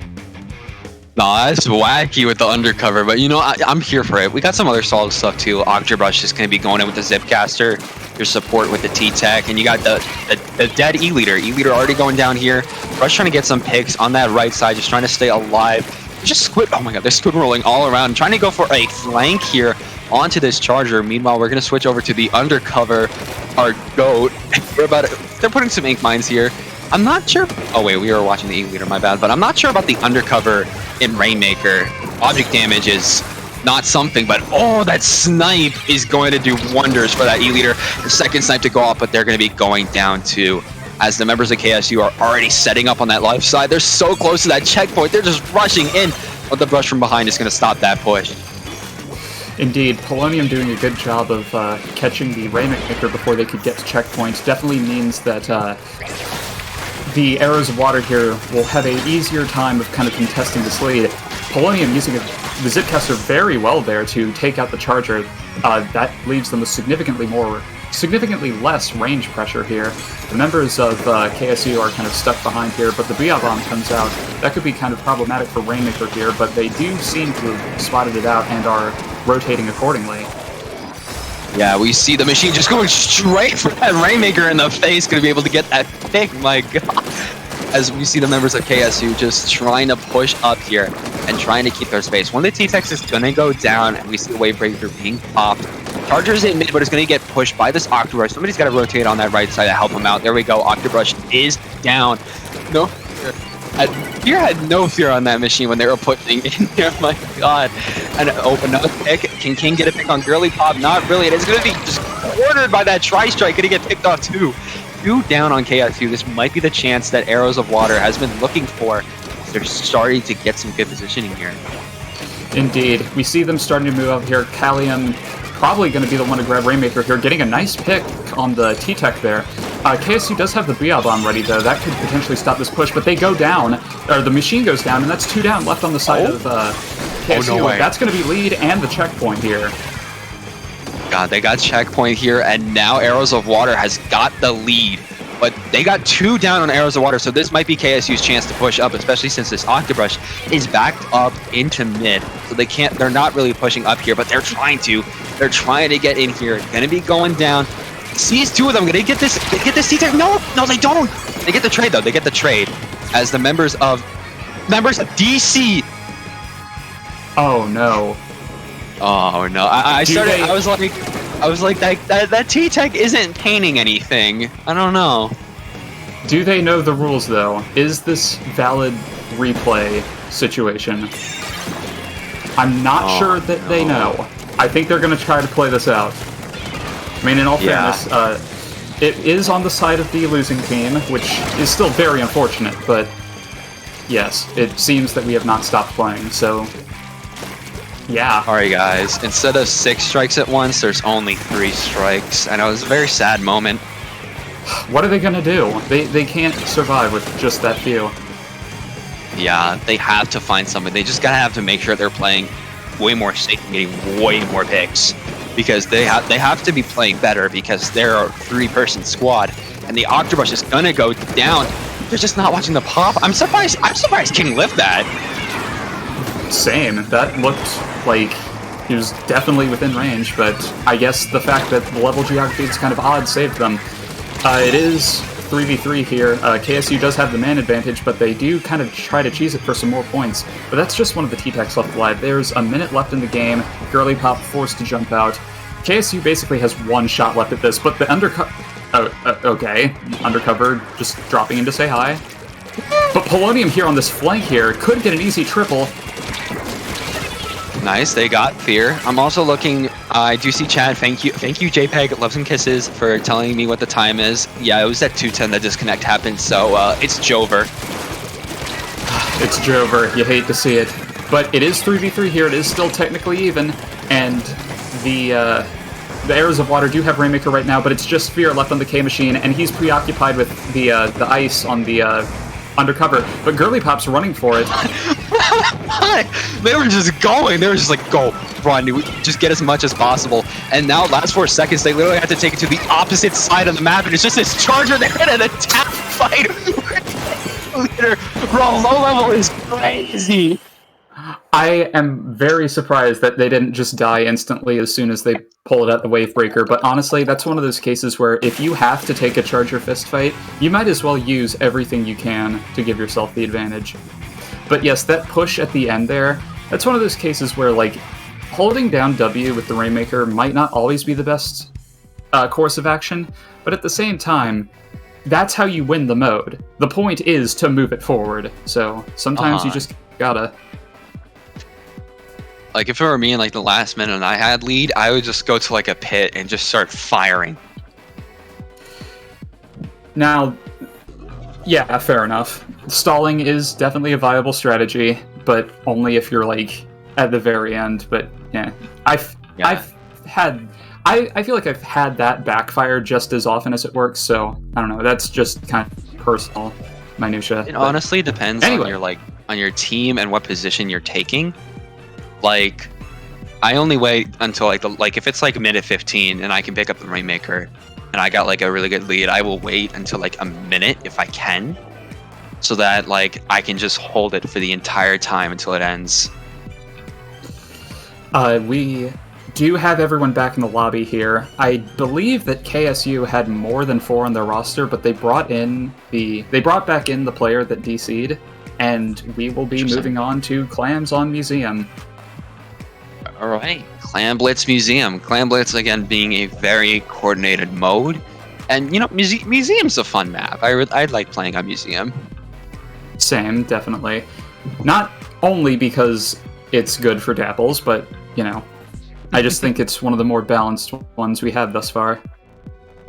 Yeah, definitely is one of the more balanced ones that we currently have in this game. I wonder if they're going to bring back the undercover again. Honestly, it wouldn't surprise me if they did. I feel like... I use this word very generously, but I feel like it could potentially be a little bit viable on this one. Because, I mean, Reef Slider is definitely struggling to have any sort of merit, but, like, you could use it effectively on Clan Blitz if you're lucky. But, yeah, we are in kind of an interesting situation here, though, because... I mean, KSU was definitely looking really good for the first minute or so of that game. I'm definitely hoping to see how they respond to this, because it could very much go either way. They could feel kind of demoralized, or it's like, hey, this is definitely winnable. Let's, you know, like now we want to win even harder. But yeah, definitely curious as to if we'll see any sort of comp changes, because I kind of am starting to get the feeling that, like, the Ice player here is just going to play whatever they feel is right for the moment, which I can get on board with. Yeah, each team is probably just going to go for those rotating platforms, as just getting that plat is just going to be so much of a lockout if they can just hold it really well. And also, like, I don't know about the undercover, bro. There's, like, better Reef Slider options, and even then it's probably going to get phased out soon by Kraken. And no undercover. They're actually switching to the junior this time around, as they're pretty much keeping the same comp, but no more undercover, switching to the junior instead, and KSU having the same thing.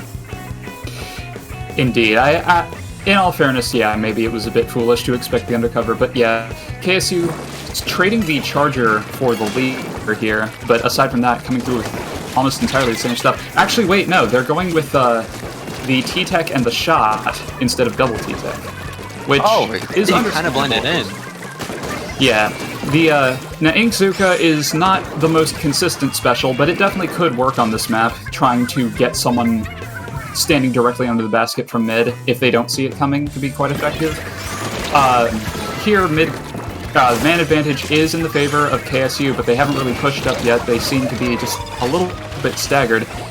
Both sides have plenty of clams, though, but Polonium on the Zip Caster is trying to make something happen, but King doing a good job of staying alive here. Seeing the members of Arrows of Water trying to push up, but two of them are going to go down. That's leaving, and there goes the T-Tech. The Octobrush is probably fearing for their life, but they are still going to go ahead and get a pick on Sunday. Now just trying to back up from King, that is just watching mid as much as they can. Icy Ice trying to get their big bubbler at the ready, popping it near that ramp. Might be a good spot here to try to stall them out a little bit as they're just going to try to throw bombs from now on, dodging their splat bombs. But here comes the V-Shot, getting the pick on the Junior, two of them down. This is a chance for KSU to push up. The V-Shot is so weak, but they're going to get it in, and those are the first points on the board, and you see how much members of KSU still have. They're going to get another in, they're going to get more in. They're down to under 50. They got 45. The V-Shot has 5 clams at the ready. They're trying to get a pick on. They got to throw your clams, little bro. Get it in. There he goes. Now, in all fairness, I guess it was kind of a scary scenario for the leader to be kind of up without anyone in front of them, but yeah, that was definitely a very solid push from KSU. They've got to be feeling pretty good about that. But I do want to mention that it's good that Polonium didn't really back off in defending that push, and also it was a very well-placed Big Bubbler from Dice, because Big Bubbler, in that scenario, it basically just forced them to waste their Zuka. And Big Bubbler is cool because it can basically function as like a giant hand if you put it in the right place that blocks any bombs. I enjoy using it that way. But regardless, Arrows of Water trying to make something happen in mid here, but 2 go down, and it's just the machine left in terms of aggression here. We got the Ink Strike ready, machine goes down, Polonium able to get a ball in here. This is definitely going to be a pretty good push. Yeah, they're so close to getting lead, but Polonium is going to go down. There's just 2 left alive. Just the leader and the Junior. The leader is throwing it to nobody, and they're going to go down. That is the end of their push, but they're so close to getting the lead back. They just need to get a couple more clams in, and they'll be able to take lead. But it's just a matter of time because they only have 2 minutes left, and Fear is trying to push up here at 7 clams, so they're almost at a super clam, and they have their Booyah Bomb. They have so much, and there we go, the Booyah Bomb on that plat. Such a good position that they need to take. They want that plat so badly as they're going to be pushing up here, and there goes down the machine. The shot's probably going to go down too, but a trade with Polonium. And oh my god, Sunday's just fearing for their life.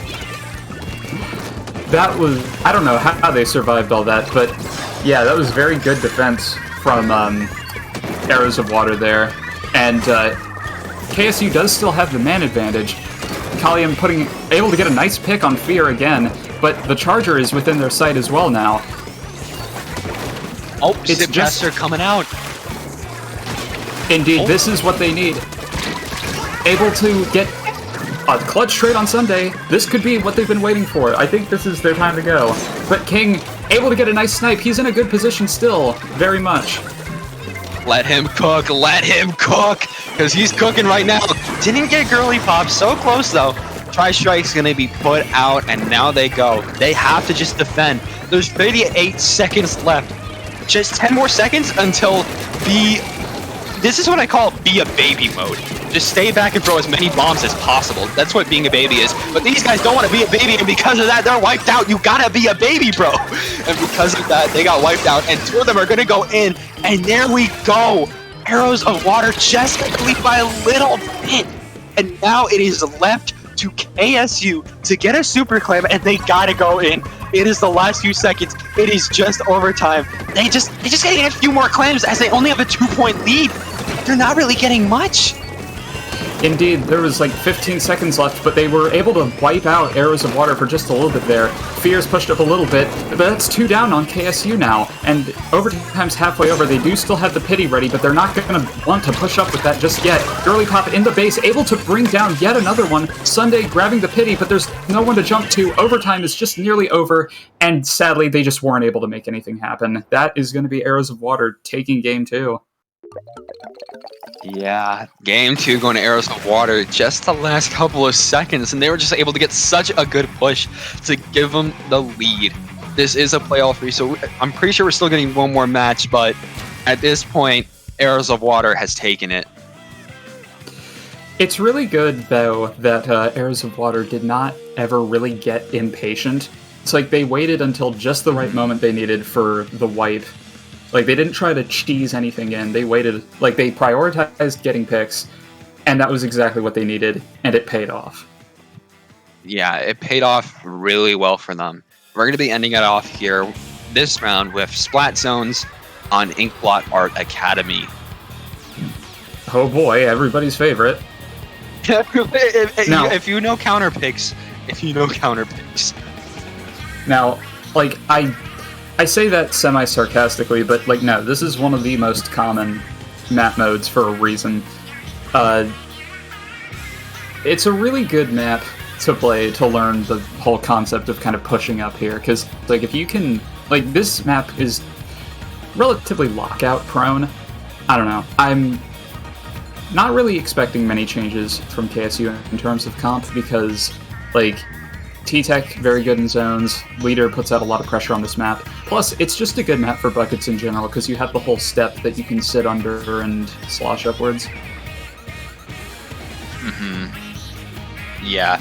I can see some members, like maybe Polonium, just like going under the drop from Plat and just sharking there, just, you know, using their brush or something else in order to just keep them at bay, get some damage. And maybe the leaders are just going to try to fight over that top mid tower. Like, we'll see what comps they're going to be cooking here as we are now getting into the match. This is match 3. Last match point has already been decided for Heirs of Water, but maybe they're going to try to make sure. Double reach slider. Whoa. Who let them in the kitchen? Okay, I'm a fan of this. Tetras and Octobrush is like, I don't know, I'm a fan of these kind of double skirmisher type of comps. And also, yeah, the undercover, like, what do you need to say? But also, the triple ink strike comp from KSU. Oh, yeah, I just noticed. Triple ink strike, and on top of that, the X-Blow? It's Jover, bro. Nah. KSU has to win this. They have the zones comp, but Polonium is just cooking them to pieces. Oh my god. They can't get anything in. They went 3 down twice in the span of about, like, maybe 45 seconds, and Kalium getting a nice double there, too, with the Wave Breaker. Well, I mean, and also the Wave Breaker, but you know. Oh my god, they're actually... Oh my god! More... Dude, Kalium is just cooking in here. They're actually letting the double reach slider comp get away with murder. Oh my god! There's no way. It's just up to Fear to do something at this point. It's less than 20 ticks at this point, but they're 2 down yet again. I'm not really sure what to say at this point. Just watch. What? Huh? I think it was self-evident. Well, you know what? I mean, it just now occurred to me that, like, I don't think we've seen a crab this entire set, so... Oh, that's right. Hey, any meta heads listening to this? Undercover Octobrush Tetra, that is the new wave, so, you know. Look, they burnt the kitchen down, but they somehow made a 5-course meal. I don't know how they did it.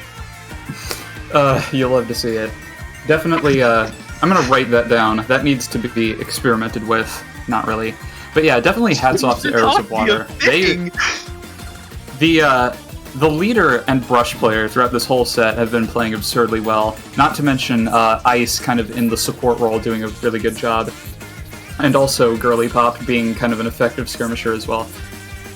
Definitely hoping to see these guys kind of make it to day 2 and possibly do well. KSU also played really well. It's just really unfortunate about the DC happening, but these guys are definitely a capable team. Yeah, with that being said, though, we're going to take a short little break before round 5. But during that time, I'm just gonna question my existence and everything I've ever learned up to this point as a human being. Everything is wrong. Indeed. But yes, we'll see you after a short break, so don't go away.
Good afternoon, everybody. Welcome back to Low Ink February 2023.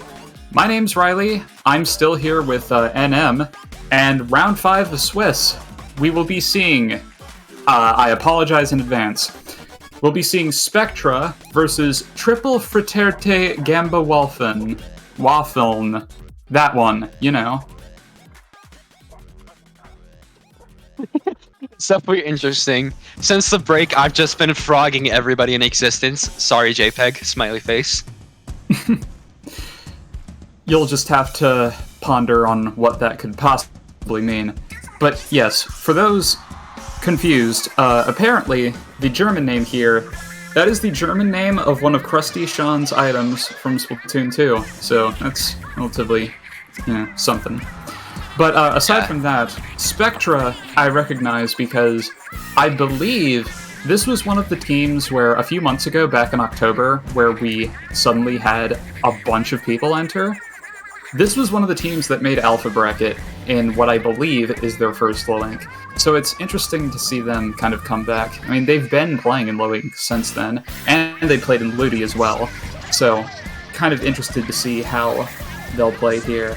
And the other team, they've also been kind of just a consistent new Low Ink team, so this should definitely be a pretty even set here. We're starting with Tower on Sturgeon. Tower Sturgeon, it's very simple. That first checkpoint, you're always going to get it, but it's really crucial that you do, because pushing from there is pretty simple. Like, the path to second checkpoint, as you can see, it's very hard to get to the second checkpoint unless you have a really good push going on. Just getting that first one and a little bit past there is just really what you want. Seeing the comps to start off with, okay, here we go. We said, no crabs, and now meta. There's the meta. But on both sides, really. Arguably the least meta thing in this lobby is the 52, which feels kind of disgusting to say, but regardless, here we are. TrippelFritteirte with the double crab comp, already one coming out. Both teams trying to make something happen in mid here. The Gal player able to get something off, but not much has happened yet. But that's 2 down on the side of TrippelFritteirte, so this is a good opportunity for Spectra to start moving up here. So many are going down. I want to root for you, Triple, but like your comp is just making me go, you know? But as we are seeing here, we're seeing them already pushing up. They got the first checkpoint, but Tri-Strike is going to come out on that left side as the members of Triple are pushing up. Suki sees the jump. Themselves! Oh man, just got clocked in the noggin by that Stamper. But that Stamper's fighting, and they're not going to be able to live. Oh, what did that T-Tech die to? I don't even know. And they're going straight for that grab. That grab is done. Oh! That was a whole... Like, every frame of that sequence that Métis just pulled off was so dense. But yes, I believe the T-Tech died to the leader there. And I guess the machine got a kill on the Gal just there. But Spectra trying to make something happen here. It's 2 down on the other team here, so it's definitely possible. Niku's in a lot of danger here because they've got the T-Tech on them as well as the leader here. And TrippelFritteirte is now 3 down yet again. Yeah. As we are seeing, we're already seeing Spectre just going in again, going past that first checkpoint area. They're just pushing in there. They're almost at that second check. They're getting Tri-Strike out. They're getting oh my god, they're getting beat with the meta comp. I can't believe it. That's something, but yeah, this is exactly what you were talking about. This is not a scenario, like, getting past that second checkpoint can very much be a death sentence if you just kind of stagger and tunnel in, and that's unfortunately kind of what TrippelFritteirte did. So that is going to be Spectra just dominating that first game. Yeah, no, that was just, oh my god, Spectra sweep for real. That Stamper just came in and just shook the entire map. Boom, boom, boom. Didn't matter who you were going down to that Stamper. Indeed, Métis definitely popped off on that Stamper. You love to see that kind of weapon do well here, where it's like, I don't know, I've been like a meta slave at heart, but it's always fun to see the meta weapons that aren't shooters kind of thriving in a way. I don't know. Yeah. Game 2. Yeah, game 2. We are going to Rainmaker on Scorch Gorge. Yeah, Rainmaker Scorch Gorge, one of the better ones for that. Yeah, this is probably... well, I don't know. This is probably the only map that the only mode that I tolerate this map on, but yeah, I don't know. This map can be kind of difficult to get in on. It seems to be one of those, kind of what I was talking about with Inkling before, where it's very lockout heavy, but obviously, like, you do still have high ground to potentially stay safe on, so kind of curious to see the defense adaptation here. I'm kind of curious also as to potential comp changes, because in my mind, this is one of Zipcaster's best maps, so I wouldn't be surprised if we saw the Stamper stick around here. Yeah, no, for sure. The Stamper is... I don't see it going away. I don't see it going away from them, because it worked. It worked really well for them there. Of course, in terms of routes that these people are going to go, right. There is no left. I better not see any of you take it left. Very true. I mean, if you want to suffer and take way more time, then be my guest, but regardless, yeah. TrippelFritteirte, they had the meta comp, and I mean, it's meta for a reason, but they took a bit longer to ready up, so we might see them change some stuff up here. Spectra coming through with the exact same comp. And the Nouveau Dapple? It's wacky. What, Nouveau Dapple? That's really interesting, considering how, like, it's Rainmaker. You'd expect to see the vanilla if they were going to go Dapples, but I guess they're going Apples here. It's pretty interesting. I guess it's because this map, like, mid is relatively kind of open, sort of, and like, you can shark here. I don't know. Yeah, I don't know. We'll see. But they already got a wipe out. They're starting to go. 30 seconds. Yeah, wow, no, okay. that was so good. Alright, so maybe it all paid off. I mean, I'm not knocking the Dapples, of course, but... Yeah, no, I love playing Dapples. I just don't like the Napples. I mean, Reef Slider can, like, I guess, pop the Rainmaker, but you can just do that with the main weapon. Yes, but unfortunately, that comp, or the push, rather, going to kind of get caught short by the 52 here. 44 in the first minute is pretty good, but unfortunately that also means that you're going to have the entire game. One going down on the side of TrippelFritteirte isn't very good either, but the Crab, never mind, the Crab went down.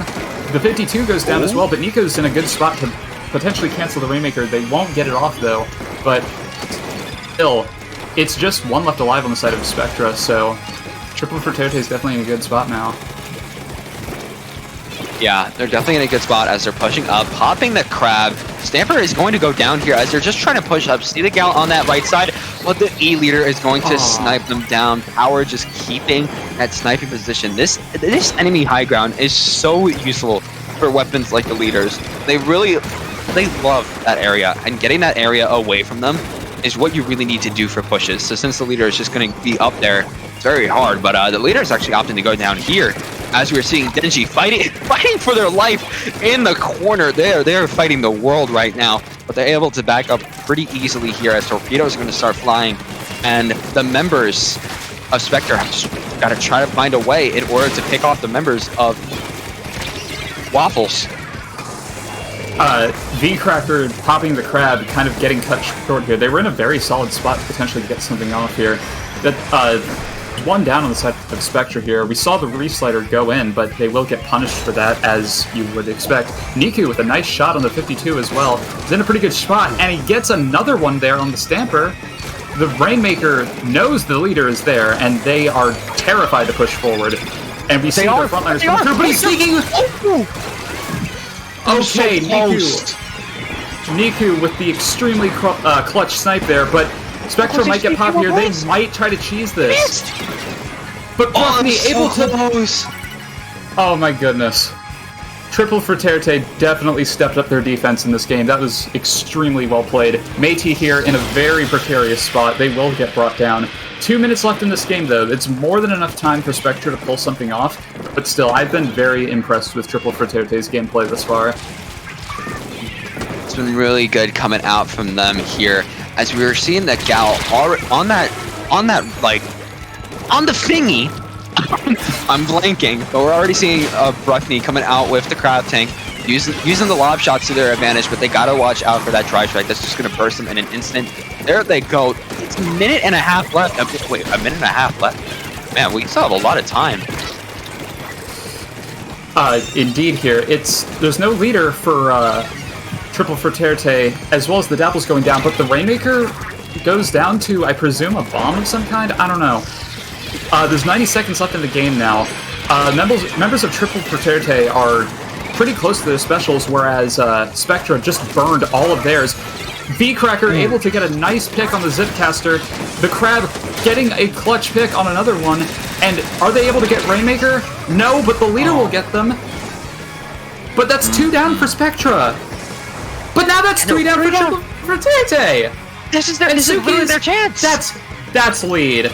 Oh my goodness. There it goes. They had to play defense there, but in the end, the members of Spectre were just able to push up so aggressively that they were able to get the Rainmaker lead. And now the members of Wafflin Thingy have now just got to try to find a way to push back in. I am so sorry for the amount of... I am the butcher man today. Indeed, Spectra still pushed up quite a bit here, but... And now that's 2 down on TrippelFritteirte yet again. They might try to cheese this again, but no, 2 go down to a bomb, or potentially getting collided by Niku. I'm not quite sure. Suki forced to pick up the Rainmaker. We saw that one of the members of Spectra was pushed up a little bit here, so this could potentially get bad, but the only special they're relatively close to is that Killer Whale that will get burnt out. Both of the splashes have gone down. Niku trying to protect their teammate, but unfortunately it's just not going to happen, and Spectra pulling off a very impressive comeback to take Game 2. Yeah, and since they took Game 2, this is the set going to them. But of course, we will see if they're going to be able to get a full sweep, or if Waffle will be able to take one more game. I'm just going to call him Wafflin. Something. I don't know. Yeah, I can't say I blame you, to be honest. Yeah, I'm just gonna wake up kidnapped tomorrow. Yeah, if you don't hear from me, that's why. But yes, still though, like, Spectra in Game 1 definitely dominated kind of the first minute of that, but the Waffle team, on the other hand, was playing out of their mind for like 4.5 minutes. They can definitely hang with these guys, and I was very impressed. So this set, despite already being kind of like what would appear to be a sweep, it's been more competitive than you might expect. And we're going to Clan Blitz on Mako Mart, which is relatively back and forth, well-balanced map, so I'm not too sure. Yeah, we'll see how it goes on Clan Blitz Mako. Of course, Tri-Strikes would actually be pretty good to have here, since a very well-used Tri-Strike can just block out entire areas of the map and stop pushes, because you're gonna have to either stop or you're gonna have to back up or something. Plus, I mean, we haven't seen any buckets yet, but in my mind, this is just one of the best maps for buckets of all varieties, because you have so much difference in level geography and the like. Again, though, I can see Stamper kind of having a fun time here, because you have ledges to kind of sort of abuse. Much like last time, though, the Waffle team is kind of rethinking their comp again. I'm not expecting them to deviate from like Double Splash and Leader, but regardless, like, maybe we'll see some other fun weapon choice, I don't know. But regardless, like, both of the splashes were doing really well that game. Niku got some clutch picks, and Suki doing a good job of like disrupting the enemy. But both teams have readied up now, so let's see what adjustments they made, if any. Yeah, let's see the comps coming out here from both sides. This will be the final match of Game 5, and let's see if Wafflin will be able to keep it here. We're seeing the Forge Pro coming out on one of the sides, and on the other, they're actually keeping the same comp. They think it's going to work here. Indeed, that's they actually decided to not bring the Stamper, and coming through with the Quad LDE and Clan Blitz. Yeah, for sure. Quad LD, you know how it is. But we're already seeing the Gal getting picked off on that right stack. So many players going down either side. These Dapples are just going in. but Power is just able to tap shot them with the leader. That is an embarrassing way to go down. It's like, no, get back here. And then just a little slap on the wrist to kill them. But regardless, yeah, that was another really strong opening from the Waffle team, but they've gone 2 down as well. And Spectra has a fair number of clams online. If they're able to successfully form a power, this could potentially go off the rails rather quickly here. Power's in a good spot as well. Yeah, Power actually has a power clam, but Power is going to get stopped by Niku, but Niku's going to get stopped by Denji. And I'm pretty sure Denji's still alive, but they're going to get stopped by that splash, and now it is points on the boards for Spectre as they're going in.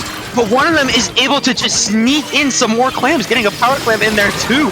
But in the end, they're going to be getting shredded by Buffy, as the members of Wafflin are going to be pushing up, getting a good amount of picks on Spectre, and pretty much flipping map control on their heads.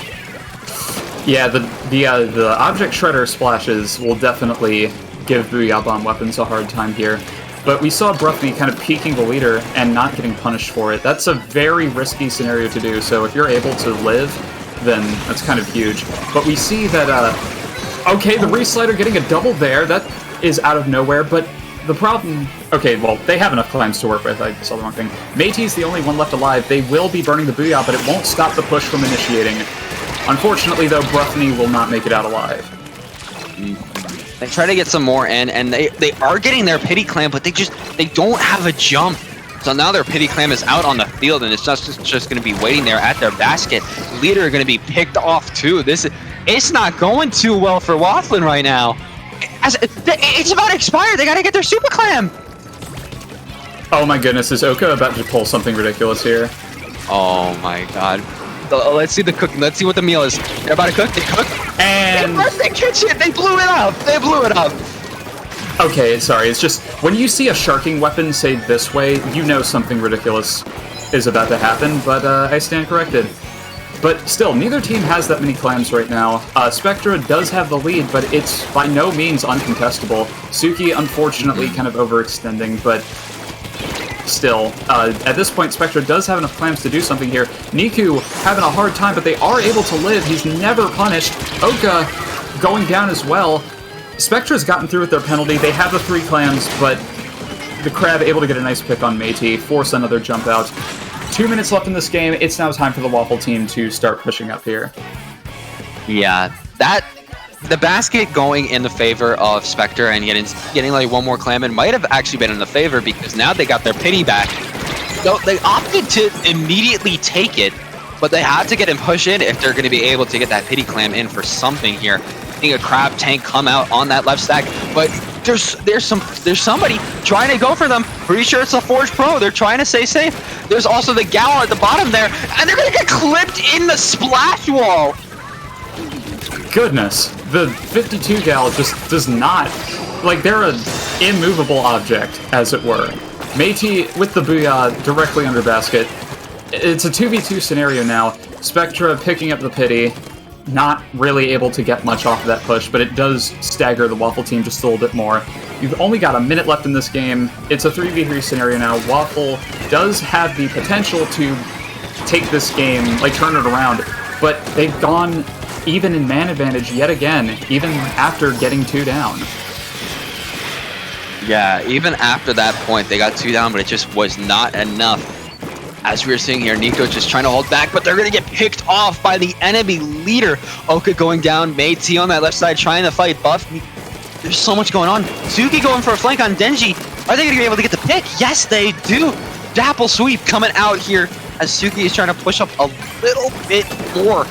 There's just so much on the board, and Suki is just trying to get something. Indeed, the Dapple sweep, very well played there. Suki does have plenty of clams, and so does, I believe that was V-Cracker there for a second. But that's one less crab on the board. They do have the Reef Slider ready, and it is still an even man advantage. Spectra is close to their specials, but if Waffle Team is able to get some picks here, that might not matter here. They have 2 power clams at the ready. They just need, like, potentially 1 or 2 more picks, but Suki going down is going to make that even harder. They do have the Booyah Bomb ready as well. Crab Tank comes out. The Booyah Bomb is making something happen. Cracker able to get something in here. If Bruffy is able to score this, they could potentially take lead, and that's exactly what will happen with the E-Leader taking the low road. That was perfect. In the end, it was Wafflin going to be able to get that lead. Something I want to point out is what the Splash did with the Crab Tank. It's something similar to what we did with Splatoon 2 with Baller. But instead, it's not like, oh, don't let him pop. Don't let him pop. It's like, pop him, don't pop him. Either way, he's going to score. It's true. And in a similar way to Baller, it's like you can't, like, obviously you can't throw clams and crab, but, like, I don't know, I'm kind of in awe at how they were able to pull that off. I think Spectra just kind of got a little bit too nervous at the end. But still, that was very well played to the Waffle team there to, like, not stagger so hard under all that pressure. Unfortunately, they will still be losing the set, and definitely hats off to Spectra. They played very well consistently throughout that and were able to make some nice comebacks. But still, it was a very, like, I'm glad that this set was on stream.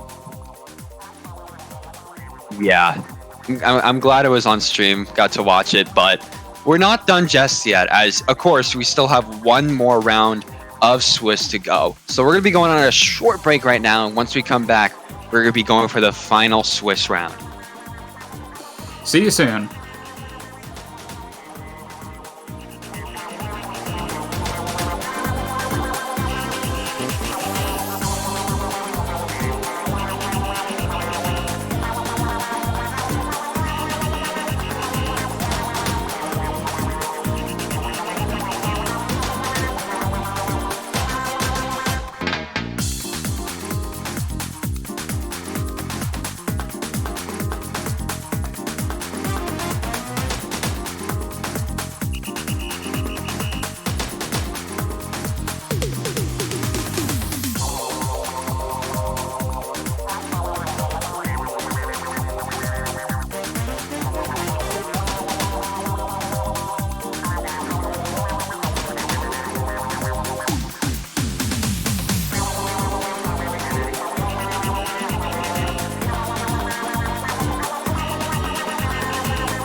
Hello, everyone, and we are at the final Swiss round for Low Ink February 2023. I am once again NM, which you just found out on Twitch chat. It does mean Nintendo Mario. The secret has been revealed. No, it's flexible. It means a bunch of different things at this point because of how many people misconcepted it. It can mean like Nintendo Master, New Mexico, whatever you want. And of course, I'm joined again by Riley as we are going into the final round here. Shut up, JPEG. Hey, let's show some respect for our TOs. But regardless, yes, hello. Round 6 of Swiss, we're going to be seeing Lullaby versus Painted Aurora. Now, these are, funnily enough, two teams that I'm not super familiar with, but looking at the rosters, Lullaby does have a few players that I recognize, at least one of them being from the old team, kind of Zero Ink. But aside from that, I do recognize the name Lullaby as having played in Low Ink probably like a few months ago, more than one. But Painted Aurora, as far as I'm aware, is completely new. At least it sounds new to me. But regardless, Game 1, we're going to Splat Zones on Hagglefish Market. Zones Haggle, very linear map. So, things that are able to just block you out really good are just going to be really useful here. Of course, Crab Tank, Booyah Bomb, Tri-Strike's going to be really good at that. If you put it horizontally really good, you can just block out. You can literally just put it in an impenetrable wall. And of course, the people are going to be watching out for the flanks. It's so easy to flank. And, the tents at snipers just love to go on. That's going to be something to watch out for too. Very much so. Plus, as some have pointed out, just, Crab is good everywhere, but especially on this map, and the tent is just such a, the canopy rather, is just such a effective spot for just your typical backline and the like. I'm not really expecting much deviation from the meta here, but I would certainly be open to being proven wrong. But game's starting, so let's see what's on the table. Yeah, starting out here, let's see what the comps are we are cooking with. Got a standard one on one side and on the other. Okay, is it just verbatim? Kind of. E leader for Explorer and C Junior for V Junior. It's kind of similar. You got your backline, you got your Junior, you got your Flash T-Tech. Indeed. Explo, kind of good on zones, but unfortunately, I like Explo. It's just that it doesn't really get much of an opportunity to shine outside of zones, but I'm excited to see what it can pull off here. Mid-control, very split here to start out, but Lullaby has control of zone for the time being here. But, oh my goodness. I don't know what happened, but that's suddenly 3 down on Painted Aurora. Yeah, 3 down already, and the leader has to jump out here. This is such an advantage right now for Lullaby. They are in such a good spot. If they can keep it, they're going to be able to take this game. Just keep pushing up, keep walling them out. They have the specials to wall out. They even have Big Bubbler. That's going to be really good. But that doesn't mean that they're not going to go down without a fight here. As Painted Aurora is just trying to get Pain on the map, they're able to get the zone, leaving the members of Lullaby with a penalty.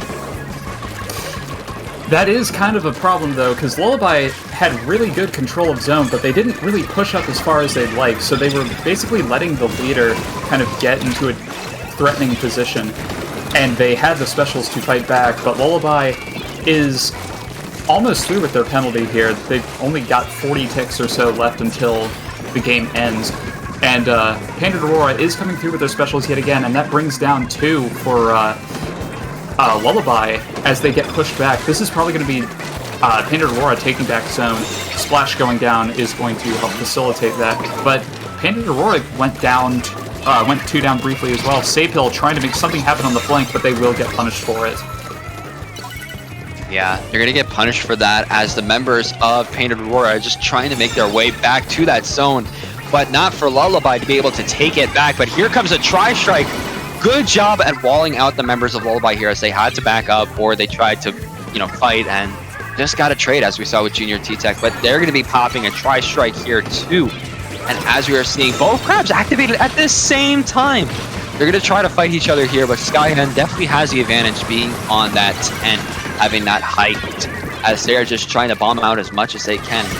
We see Painted Aurora still has the zone, but the members of Lullaby are just all pumped up on that left side, and there's so many specials coming out. We see the Wave Breaker is just going to displace them a little bit. No, imagine a Super Chump. How would a Super Chump be like on that zone? Oh my god, Super Chump about to go. Super Chump about a solo. Super Chump. Yeah, come to think of it, I'm not sure how much I am looking forward to dealing with that on this map, but that's Super neither here nor Chump! there. It's 2 down for Painted Aurora, but they do have pretty solid control of zone right now. Plus, the Crab coming out, Crystal in a lot of trouble here. The Tri-Strike trying to make something happen on zone, but Yoshi and Snowy able to paint through it and have it all be for naught. But Lullaby does have a lot of paint over the zone as well. It's just Yoshi here. The leader is trying to make something happen, but the T-Tech goes down. Fufu getting a nice shot. Make that 2. That is huge. That's now 3 down for Lullaby. That was incredible defense there. Zone does still seem to be leaning towards Lullaby, but they are able to cap it and make things happen even more. We're actually so close to retaking the lead, just a little bit more. If I was Lullaby, I'd be panicking a little bit, try to get my special as fast as possible. One of them does have the Tri-Strike. If I was that T-Tech, I would pop it like now. Indeed, like, it's one of those cases where, like, it's fine if Painted Aurora takes lead for, like, a little bit, but, you know, you gotta make something happen eventually. We saw Snowy on the T-Tech get really thirsty for that kill on the Junior, but they weren't able to make it happen. Lullaby does have control of zone again, though. It's less than a minute left in this game, but they don't have that much penalty left. This could be lead going back in their favor if they're able to use specials well enough, but a kill on the Junior and the T-Tech means that, like, their 2 biggest sources of paint, arguably, have gone down. They're 5 points off from penalty. Skyen trying to go for a flank here, but they aren't able to get much done, and that will be Painted Aurora taking zone yet again. Yeah, no, now the members of Lullaby are left scrounging. They have a 30-point penalty, and they just need just a few regular points in order to get lead. They have to get the zone now and keep it. This junior has to use their bubble on that zone. They have to get the zone. They got 1. They got 2 down. Painted Aurora 3 down. This is their chance. This is their chance in order to retake the lead here. Look how much they're pushing up. They got 2 specials at the ready. They just got to keep them out for a little bit longer, and they will retake the lead and take game 1. 3, 2, 1, and boom! There it is. Lullaby taking the first game. That was such a back and forth game, my goodness. Lullaby did what they really needed to do at the start and actually push up once they had control of it. That game could have very well been over in about a minute, but once they finally pulled that off, they were able to kind of pull the win here. Definitely a very solid effort from Painted Aurora, though. They were putting up some really good, like, they were really digging their hooks into mid there, and it was paying off. So, definitely well played to both teams. But we're moving on to Tower Control Eeltail, which is kind of worrisome, because this map can get pretty snowball-y, as it were. Yeah, it can get pretty snowball-y. We're just going to have to wait and see on how it goes out, because stuff I said for Haggle could apply here, too. I mean, that is true. The problem is, this is... I mean, it's obviously one of Splatoon 3's patented hallway maps. I mean, there are routes on the side with, you know, kind of safe spots, but still, like, you pretty much have to go forward if you want to make anything happen, unless you're a leader that can kind of reach from all the way across top right. But still, I mean, this... Like, it might be snowbally, but that doesn't mean that this map isn't generally entertaining to watch and play, so I'm excited to see kind of what is done here. Painted Aurora is already mostly readied up, so I'm not expecting many changes coming out from them. They were playing pretty well with that comp last time. Kind of curious to see how Lullaby switches things up. At the very least, I don't expect them to stick on the X-Blosher. Can't talk. Yeah, no. They might not want to stick to that, as it's definitely got a leg up in, like, you know, like splat zones. But we're just going to have to wait and see on what happens here. What we want to make sure is that we're just making sure, like, some of our Slayers, like if they're going to run a 52 gal, go immediately on bridge from the tower at the start and just be able to wall out the opposing team on that bridge area. If they want to play that. I mean, either way works, but we see Meowsy with the Tetras. They did stick with the Explo, though, which is interesting, and Painted Aurora coming through with roughly the same thing, except the regular Charger in lieu of the E-Liter. So, definitely love to see some Tetras. So, come on, do something cool. Yeah, I hope to see something cool here. No E-Liter, but instead the backlines are opting for Explo and Splat Charger as mentioned before. And the Explo is actually going to go down straight at the beginning, and the Crab Tanks are fighting each other. Dry Strike is going to be coming straight into mid on that tower. T-Tech is going to go down. There's somebody firing from behind Yoshi24. It is not looking good for my bro as he's going to get picked off. And the members of Lullaby can try to push up once again and take this very early lead back. But we're going to see Meows go down to Snowy here as Snowy is just going to try to bomb out and live. But Splat Bombs are just everywhere. There is so much going on. 2 down on the side of Lullaby, but 2 down on the side of Painted Aurora. Meows coming in here trying to fight Yoshi24. Yoshi24 is going to go down. Meows is pushing up, but they don't have the tower the entire time. I think maybe one of their non-frontliners just kind of got picked off, unfortunately, and weren't able to push up properly, but yeah, that is still pretty advantageous position for Painted Aurora to be in, especially with 2 down going down for Lullaby. I mean, granted, it is the Tetras, so I'm sure they'll be back in approximately 0.3 seconds, but still, this is a good spot for Painted Aurora to be in, especially with that crab on the tower. They do have the Ink Strike ready, though, so that could end things prematurely, but not without Painted Aurora taking lead first, and that's still 2 down for Lullaby. And they have the Ink Vac coming out, too, and it's just Crystal left on the Explo. Yeah, no, it is just them left alive as the members of Painted Aurora are just pushing up like crazy. Save Hill here trying to see what they can do, getting back on the tower. They got the second checkpoint down, so they're moving on to checkpoint number 3 here. Getting it down to under 30 points, starting on this 3rd checkpoint. Save Hill is going to be pushing up here as the members of Lullaby are backed up. Yoshi24 on that tower, but only 2 of them left alive. They might be trying to back up here. Yoshi24 gonna go down. It's just the Charger left alive. There goes Snow. I don't even see Snowy come back in. I kind of saw the T-Tech trying to take an off angle there. They were another pick in addition to that one to kind of get the ball back in their court.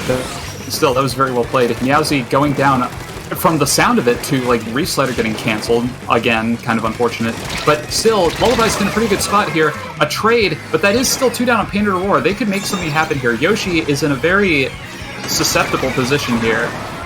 But at the same time, though, the Charger has the Ink Vac ready, so that could just nullify Lullaby's push in an instant. But there still is plenty of time, so they've got to get moving eventually. Yeah, no, they gotta be moving here as they gotta make it in 2 minutes from 69 to 10, making it past the 2 remaining checkpoints they have. And if they can't push any further, it's not gonna look good for them. It is a 2v2 situation. It is just the Splash left alive. It is a wipeout. Crystal has got to get on that tower, and they gotta be pushing now. Indeed, Meow's trying to, like, it seems they're just waiting at the moment, but at the same time, kind of precarious because it's basically just letting Painted Aurora get their specials to fight this, but the Charger going down is huge, and that's 3 down! That's another wipe! Oh my god, this might be what they need! They got a double wipe out here. If they can keep them at bay for a little bit longer, they might be somehow able to get lead here. Not many points to go past the 3rd checkpoint. 2 down again on Painted Aurora. Expo's gonna get picked off, but not before taking the lead. Getting it down to 5. Oh my god! The game's not over yet. Save Hill just kind of, like, completely saved that one. As, like, after that wipe, it seemed that nobody from Painted Aurora took the, their left, our right route, and I feel like a flank on tower is kind of what they needed at the moment, but it ended up not mattering because the Charger and Save Hill were able to really save that. Crystal going down, unfortunately. The Ink Strikes, Crab, and the Ink Vac in waiting. This game is still looking rather split here. The Crab getting nullified by the Ink Vac. That's 2 down on Lullaby. This could be Painted Aurora taking lead yet again, and they will do it! Look at that! But that's a wipe again! Away Oh my again, goodness. They get down to 3. I swear, if they somehow get it to 2, I will eat my shirt. Oh my goodness. We've got 15 seconds left though. And they do have the Strike and Reef Slider at the ready, and they're not far off from the Crab Tank. So, I don't know. If they're able to take out the Charger, this could potentially be the start of something huge yet again. The Junior trying to go for a flank goes down. Fufu is in a good spot here, but Meow's going for the flank. That's 2 down for Painted Aurora. Nah, there's no way. And no one's on the top left. Crystal's safe here. Safe Hill on the Crab trying to do something. There's no way. And they took it back again. Oh my god, what? How? So many times back and forth. They just had to push. They just had to push up the Explo, but it didn't happen. What is going on? I don't even know how to process any of that. They've got to be, like, flipping out in VC. It's just like back and forth, back and forth, back and forth. Well, I gotta eat my shirt now, so give me a second. Oh, I did say, I said that. Look, I'm just saying, picks or it didn't happen. But regardless, that is... How do I eat a shirt? I'm gonna look up on Google. That is 2-0 in favor of Lullaby, but it's not over yet. We do have Rainmaker on Museum to go through. Now, it's been a very back-and-forth set this entire time, despite what the score might tell you. But I get the feeling this one might be a little less back-and-forth because, I mean, it's Rainmaker. What do you want me? Like, what do you want from me? I don't want the definition of eating your shirt. I want to... How do I eat my shirt? Well, I mean, anyone who follows me on Twitter would know that I gave some sound culinary advice for eating shoes, but I imagine that you would just, like, cut it up and saute it with olive oil? I don't know. I guess I can... I like the shirt I'm wearing. It's my favorite shirt. I'm not gonna, like, consume it.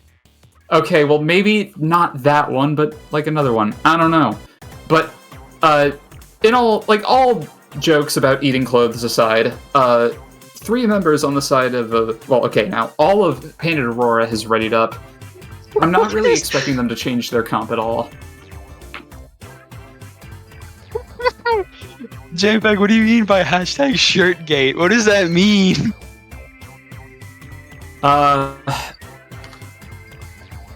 Honestly, at this point, like, for the record, I do owe an apology to Crystal for, like, kind of doubting the pick of the Explo on TC, because they definitely made it work here.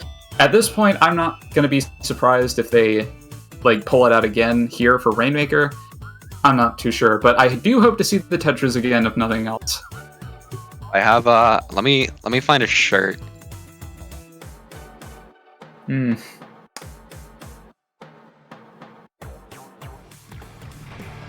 Well, coming into the game here, let's see what they brought out. We're seeing the same comp from Lullaby, and Painted Aurora, the exact same thing, just with the leader again. So I have this, like, yeah, the run back.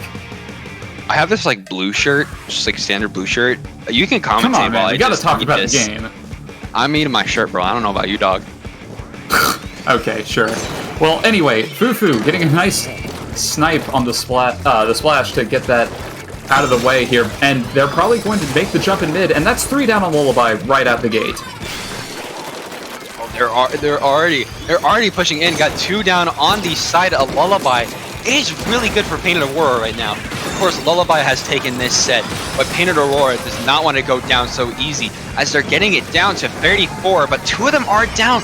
Fufu's just going to try to go for points here, which is just what they want to do, getting it all the way down to 21. Oh my goodness. Yeah, Fufu in that entire first minute was just making so much progress for everyone else on Painted Aurora. That was very well played. But now, Lullaby is in roughly the same position that they were in. It's just that they're opting to take kind of the low road this time. It is 3v3. Skyend with the Rainmaker. Okay, 1 was able to go down, but Fufu might be able to snipe this. They will get brought down, but not without busting the checkpoint first. And it gets that checkpoint there. That's definitely what they want to do here. As Lullaby, it's just they gotta answer back to that 21 lead. We're seeing a reslider from Meow is gonna be able to take down Sayfill here, taking out Snowy. They got 2 down. That was really good on their part here. but it is a 2v2 right now, and it's not in the favor of Lullaby here, as Aurora is just looking really good right now. They got the picks that they want, and now they just gotta keep back the members of Lullaby for 3 minutes to get the lead here. But one of them picked up the Rainmakers, just Meows, but they're in such a bad spot. They're just gonna get picked off so easy there. They were just alone. I'm guessing they just weren't expecting their friend to kind of die off there, but kind of still an unfortunate push. But that is still 2 down for Painted Aurora. They're able to make just a little bit more progress, but it's not really for much. But that's still 2 down for Painted Aurora. They're not far off from the Inkstorm, but still, the T-Tech and Splash have a way to go for their specials here. Lynn just kind of putting off a lot of bombs here, trying to exert pressure wherever possible. Are they able to get the fall off? Sadly, no. That would have been freaking amazing, but nah. It's just Lynn left in mid, so they're going to have to try and maintain paint, be inconspicuous, and get whatever picks they can. Yeah, Fufu opting to stay back a little bit here, pushing up onto the spinner in mid. Going to be able to get the pop on the Rainmaker here, but they know the Tetra is on that left side as they're already starting to fight with one of the members of Painted Aurora here. As Fufu is pushing up, the T-Tech is down. They might be able to get some more points on the board if they play this correctly, but the Reslider coming in, going to be able to take them down. Such a good Reslider coming in there as the members of Lullaby are just trying to paint up again. Zagpo using their crab, but ain't gonna do, it's just not gonna be that much effective. Yoshi 24 gonna go down. Crystal gonna pop their Inkstorm here. They're gonna be 2 down, but they have gotten the time down so much, leaving only 1 minute and 40 left for Lullaby to answer back. Indeed, Lynn tried to move up there, but it was just too risky. They had to back off. They're just holding on to their specials here. This could be, like, at this point, they kind of just need to wait for Painted Aurora to make some mistakes. And indeed, that's what's happening. Meowsy able to get 2 there, I believe. And now that's a delayed 3 down with the Splash picking up the Rainmaker. Fufu trying to reposition here. If they can get the kill on the Charger, they might just be able to take lead here. That may very well be enough. But at the same time, though, the T-Tech is very close to their Ink Strike, so... And there it goes. But Skyend able to live it. It's just the Explo ahead of them. Snowy going for the pick. They will get it off, and it's just Crystal. But they are able to get the kill, but they will get brought down. But at the same time, it's a 2v2 here, and Meowsy is just able to get a very nice kill on that crab as well. It is so tense. Last 40 seconds. Lullaby has to do something here. They got to get control of that flat as soon as possible in order to get the lead. They got to get specials. Of course, they have Reslider, but it's like someone like Inkstorm. Reslider actually going to be coming in, but not going to be able to get any picks. Seipo was on that top left here.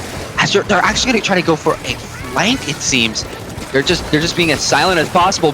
Are they going to be able to do it? They're going to go for the turnaround, and they're going to be able to take down Lynn, but it's 3 down on the side of Painted Aurora. They're going to get picked off again. This Expo has got to take it, but they got to play safe. They got to make sure if they're pushing up, they're not going to get picked off. Maybe if that Splash didn't flank that Rainmaker, they might have been able to get lead pretty easy there. This is a very scary spot to be in, because Crystal, they didn't want to just W-key the Rainmaker, but that allowed the Charger to get into position as well. Fufu has been doing so well this game, they could very well just end it here with one snipe. That is a 3v3 now, with the Splash going down. They're not really close to their specials, able to get a nice pick on the Tetris as well. They have a clear shot to the Rainmaker here. They need a miracle if they want to take lead back at this point. Snowy trying to hold forward, they will get brought down. But that's Painted Aurora's Crab Tank at the ready, and they have another Wavebreaker. Crystal trying to go around the back foot, but the lob shot able to just barely miss the ledge and take down Crystal. Yeah, it was not looking good for them. They had to back off so much. They were just in such a bad spot, and in the end, it was just easy for the members of Painted Aurora to keep control of their plat and take that last game. But in the end, still, it is Lullaby who will be taking that set. Of course, not a 3-0, but still taking it nonetheless.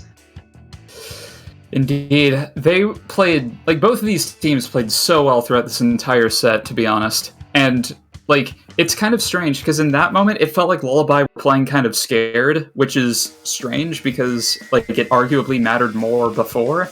But still, like, it was very well played to both teams, and Yes, I just this is the kind of set that you definitely want to have on screen. Yeah. But with that being said, that will be the end of streaming for the first. That's the end of day 1 for Low Ink. So we're going to be signing off here. So before that happens, where can people find you, Riley? Well, you can find me on Twitter at BuffSplashdown. Just kind of tweet occasionally. If I am allowed to kind of plug another tournament, I will also be commentating later on Squid Junction, so that might be something worth looking into. Definitely want to support kind of other friendly organizations around here and tournaments as well. But Twitter, BuffSplashdown. I'm funny very rarely, but that's about it. Where can the people find you? Of course, people can find me on Twitter and Twitch at Ninstar123, where I post whatever I'm doing, whatever I'm thinking. Sometimes stream. I might stream some Super Clump speculation and planning later today, and I would have been playing Squid Junction with my team Ouroboros later today, but I broke my Pro Controller, so I can't play Splatoon for the next couple of days while I'm waiting for it to come in. So, great job, me. There's also a dent in my wall. Man, that's fun. Like, Pro Controllers would probably be just the best controller ever if they weren't so susceptible to crap like that. But yes, unfortunately, yes, that is the end of the line for day 1. I gotta say, it's been super fun commentating with you, and I'm really... I want to thank everyone at IPL for making this tournament happen and for having us both on. And I want to thank all of you for watching, and I certainly hope that you will stick around for day 2 tomorrow, because from what little I could tell, Alpha Bracket is going to be fairly interesting. There's a lot of new faces. That's what I have heard. But either way, thank you guys for coming out today, and we hope to see you guys tomorrow. Have a good one. Have a good one. Take care. Thank you for watching.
See